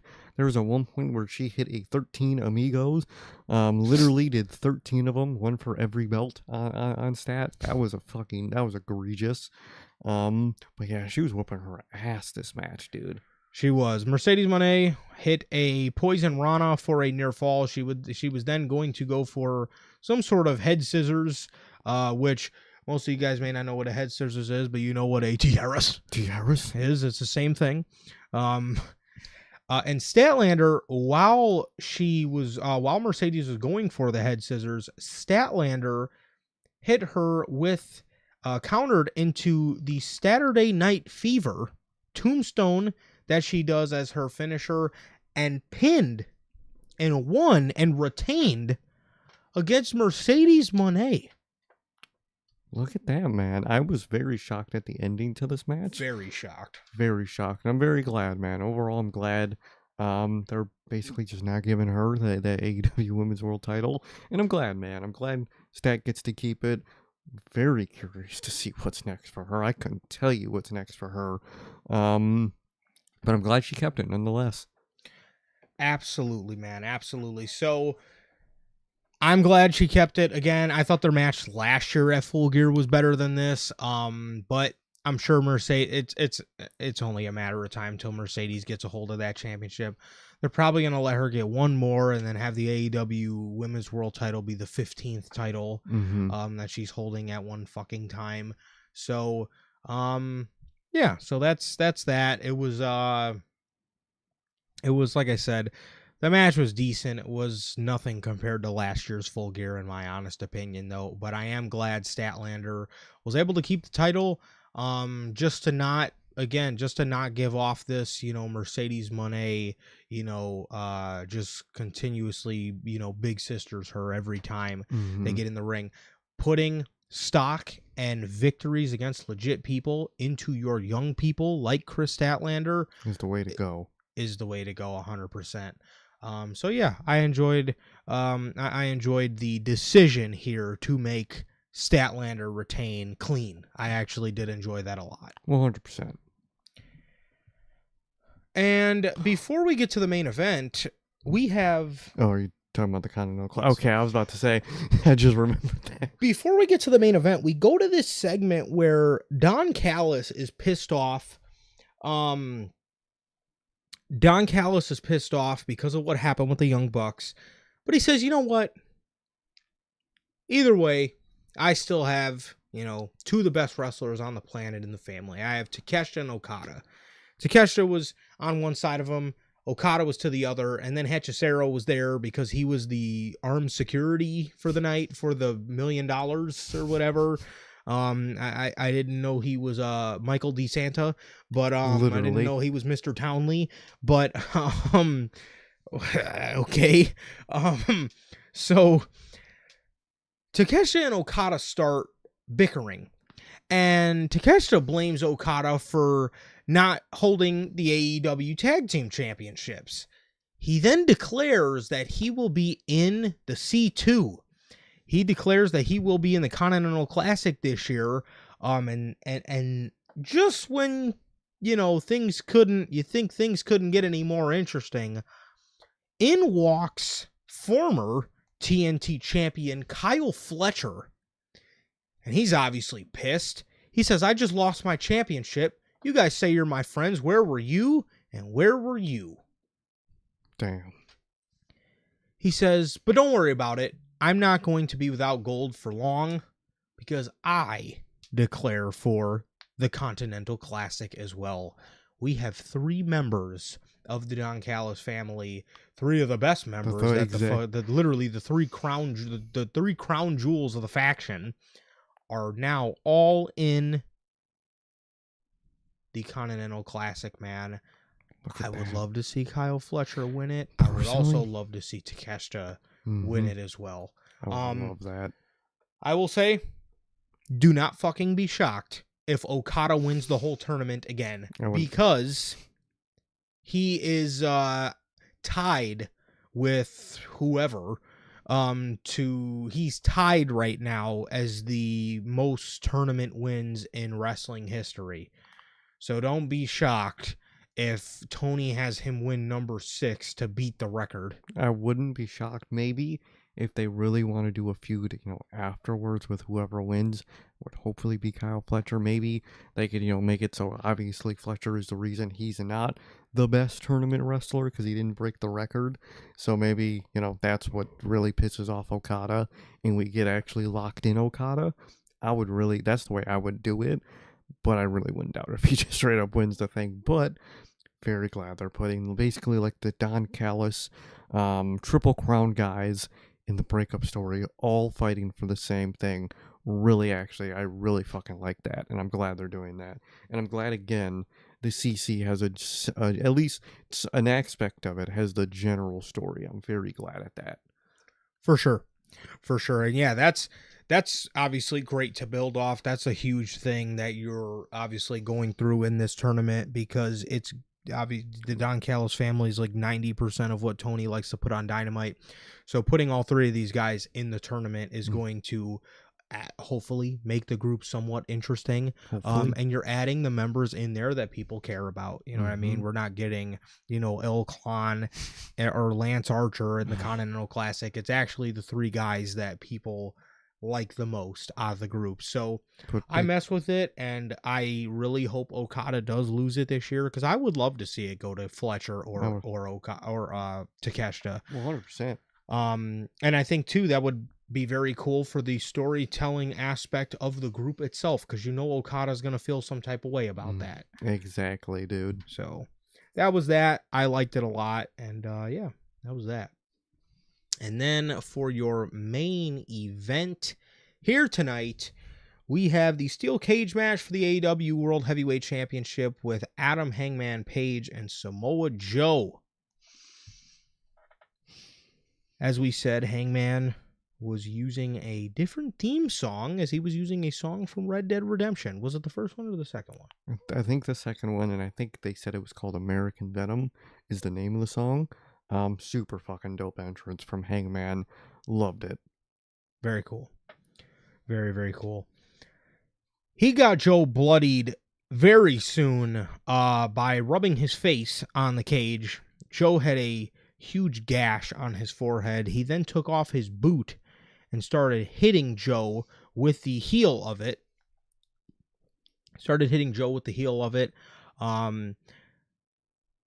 There was a lot of these guys using the cage to their advantage in this match. I noticed that there was a lot of that.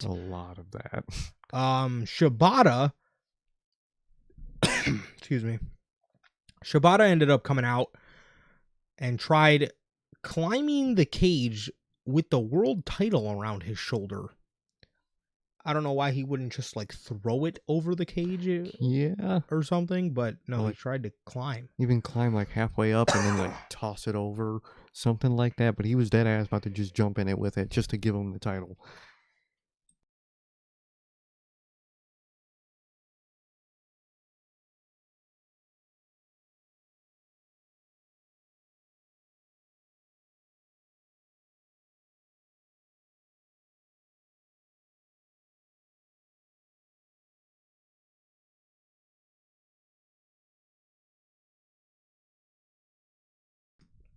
My apologies. I don't know what happened. Yes, he had a huge gash on his forehead. Shibata came out to try to help Samoa Joe by climbing the cage, and he was stopped by Eddie Kingston.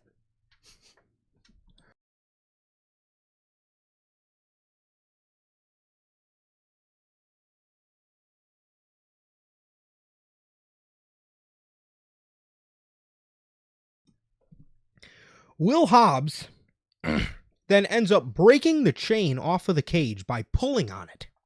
Just broke it with the strength. Literally on some Mark Henry stuff. Dead ass.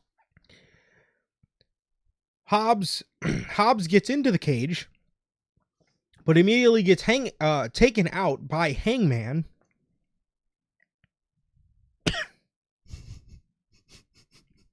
This shit hitting this man. Dude. I mean, to be fair, it is 3 a.m. Good old AEW.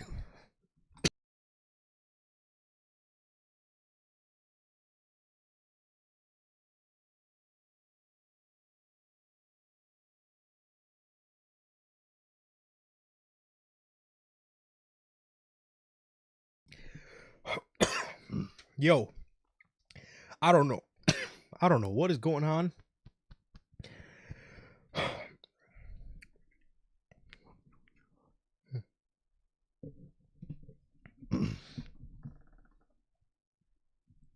Okay. So, Hobbs, gets in the cage. He ends up getting taken out, due to trying to take out Hangman himself. Hangman gets kind of, where the doors open, is able to hit a buckshot to take out Hobbs. He gets... You too? He gets taken out. He gets gets the buckshot on Hobbs. He goes to... he gets the buckshot on Joe. My apologies. He takes out Hobbs, gets the buckshot on Joe, goes for the pin, ref still down, obviously. And then Hook runs out, who is an ally, up to Hangman at that point, goes to wake up the ref, yelling at the ref to wake up. And as the ref is starting to wake up, Hook, in a really fucking cool moment, Hook grabs the title and looks at it, looks at the camera, smirks, and then just hits fucking Hangman with it. Just turns around, smashes Hangman with the title, dude. Crowd's going crazy. Commentary's going crazy. Hook was wearing this, orange, jacket or whatever. And he takes it off to reveal an op shirt under it. And then he lays the title on the ground. Basically also wakes up wakes up Samoa Joe. Samoa Joe looks happy as hell. It reminded me of when Roddy joined the UE, when how shocked Adam Cole was. I'm sure it was planned from kayfabe wise from these guys, but the happiness on Joe's face in that moment was really dope.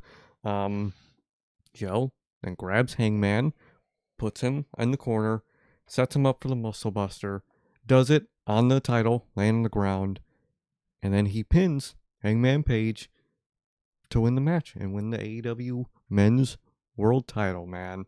And that was very shocking. I did not think he was going to win the title there. That's a whole thing I guess Twitter's mad about. I love the Hook turn, and I like the win, man. It's shocking. It's in the moment. It's with good people. It's not Jey Uso winning the Rumble. It's Samoa Joe winning the world title again. I like it. I like what they did here. I didn't love the match building up to the moment, if I'm being honest. But the second, the interference to start and the second that Hook moment happened, I actually really liked the ending sequence of the match. Yes. Appreciate you, bro. I appreciate you taking over there at the end. I don't know what is going on. I've literally been fine all day. But golly. So I thought that moment with Hook was great. It was when he grabbed the title, we were I was is he going to give it to Hangman? I was no. I'm because I didn't think they were going to do that at all. I didn't think they were going to do that at all. And he grabs the title, and I'm looking around, I'm no. I'm no. He's not going to. And sure enough, dude, he smacked Adam Page right in the face with that. Me and you both hopped up, and we're holy shit. They did it. They put him back in the group. Hook is back in the ops. Thank God, dude. No, seriously, thank God. As for, the ending to that, the Muscle Buster on the championship, I didn't think Page was going to lose, so I was damn, he's really going to fucking kick out of that. After getting smacked in the face with the title and a Muscle Buster on the title, I was man, wow. I was he's really going to kick out of this right now. And then he didn't. And I was wait. He didn't kick out of it. They just put the title back on Joe. I was holy shit. I'm whoa. So I do have a couple theories on maybe where they go with this. Same. Samoa Joe is the AEW World Champion. They're in the ring. The dojo, the ops dojo is in the ring. Adam Page is laying there, and the lights go out. And all of a sudden, you see on the Tron a house start to torch in flames. You then see Prince Nana and his silhouette standing there with a cup of Nana's coffee. Fucking 11:30 at night. It's 11:30 at night. He's having a cup of coffee. He said something like, we're all about the money or something. And the Swerve's house, whose house played. And then a new theme song started playing, which, again, we talked about it in the intro. The only thing that threw me off was, again, why fix what's not broken? And it did sound more of like a heel Swerve song. Yeah. So to bring him back as a heel, golly, with that theme song I thought made more sense. To bring him back as a heel with that theme song I thought it made more sense, but Swerve comes out, the new theme song, Nana's still doing his dance, same dance, and this man is fucking yoked. That man is in this fucking nice ass leather jacket, just straight shoulders, light as fuck, yoked, walking out, dude. He looked like a beast. He dead ass looks like 04 fucking 50 Cent, dude. Fucking yoked. Very yoked. And you could even tell like his neck was even bigger. He had like a full beard. Usually he has like, a little bit of a lighter beard. Like again, like a little stubble or a shadow. No, full beard there for Swerve Strickland. And he walks down to the ring. Samoa Joe has the dojo move out of the way because he thought that Swerve was here to attack Hangman. I don't know why. I guess Joe didn't watch the main event to All In. I'll say you didn't watch the story of them becoming to respect each other. He literally helped Paige win the title too. Like dog, they're cool now. They respect each other. So Swerve starts attacking the dojo.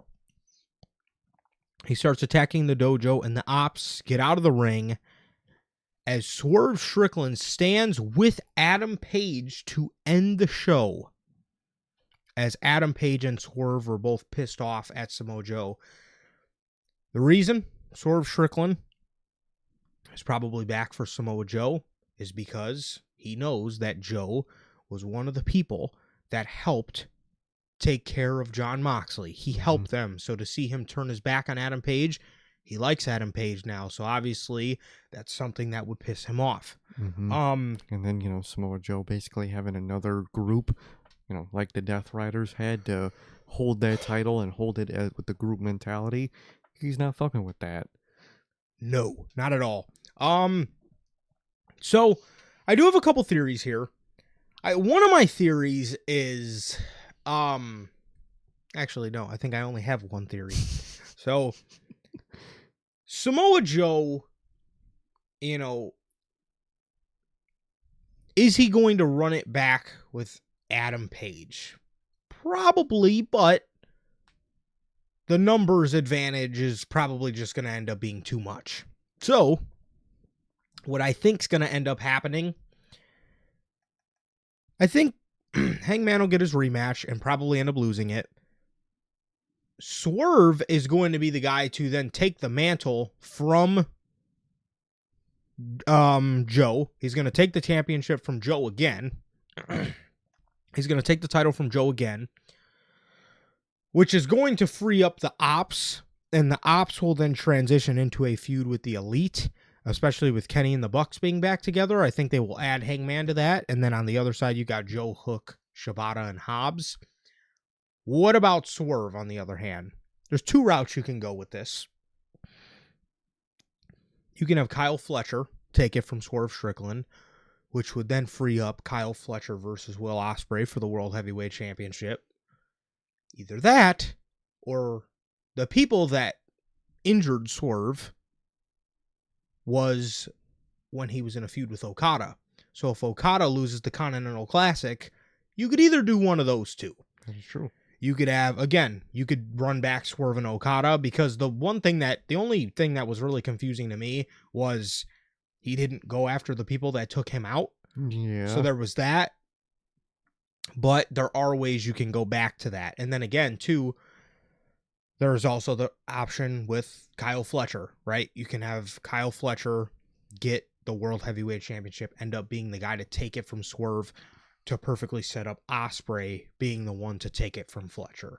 That was what I thought of. I definitely think the overall same path. I think Hangman's going to get another shot, probably lose, and I think Swerve is going to end up being the one to beat Joe, with the same way, Swerve helped Hangman beat Mox. I think Hangman is going to help Swerve beat Joe to repay that, and help Swerve become world champion. And I think that's how they're going to do that.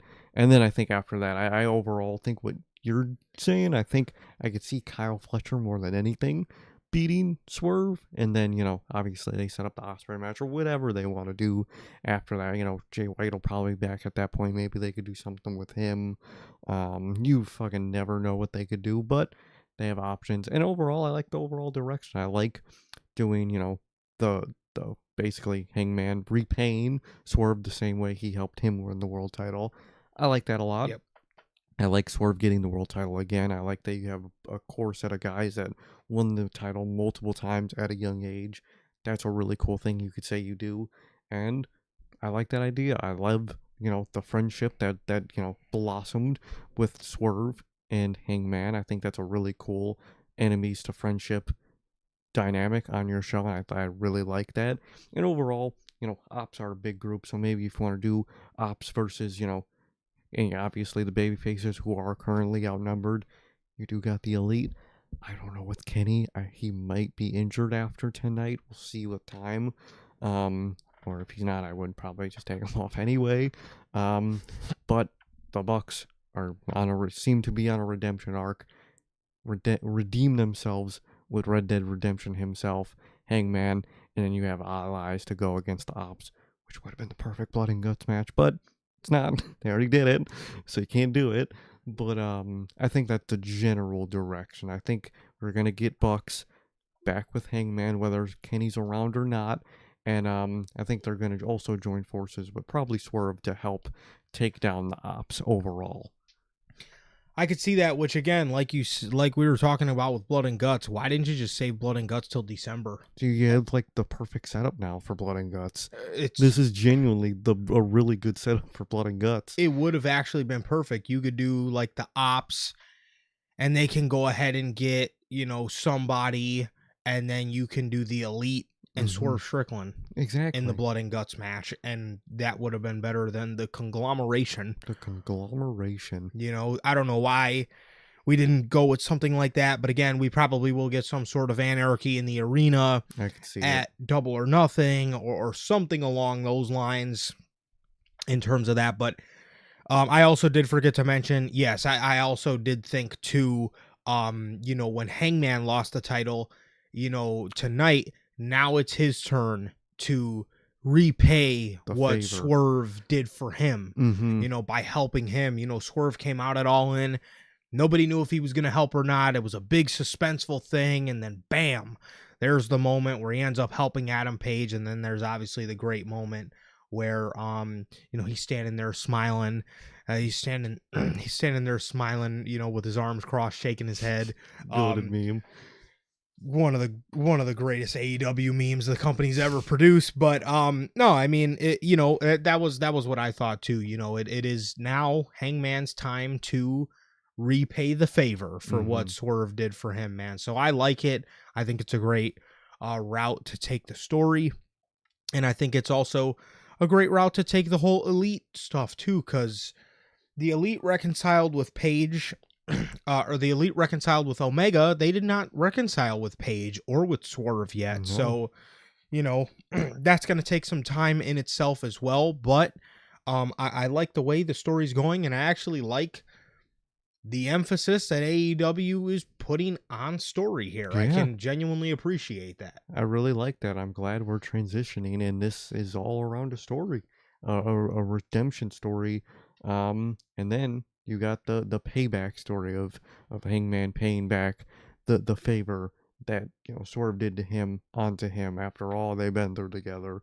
They simultaneously back to back help each other win the world title. I think that's a really cool story you could tell. And you're not doing it to the same heel group you're keeping alive and stale with the Death Riders. You got a new group, and it's, you know, fresh and it's interesting and it's really good to see. 100%. 100%. So that was everything, man. That was everything for AEW Full Gear.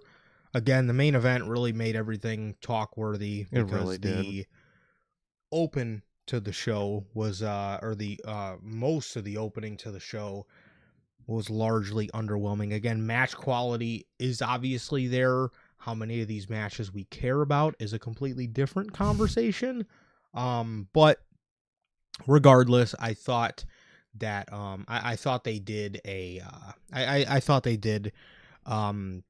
pretty lackluster job yet again with Full Gear. Again, when you talk about hype going into it and then how the show was actually executed, you just got to do better on the treat everything like you are treating the whole story with the Elite and the Death Riders. Exactly. If you treat everything like that, you'll be doing good. You'll be doing good, but that's the problem. They don't.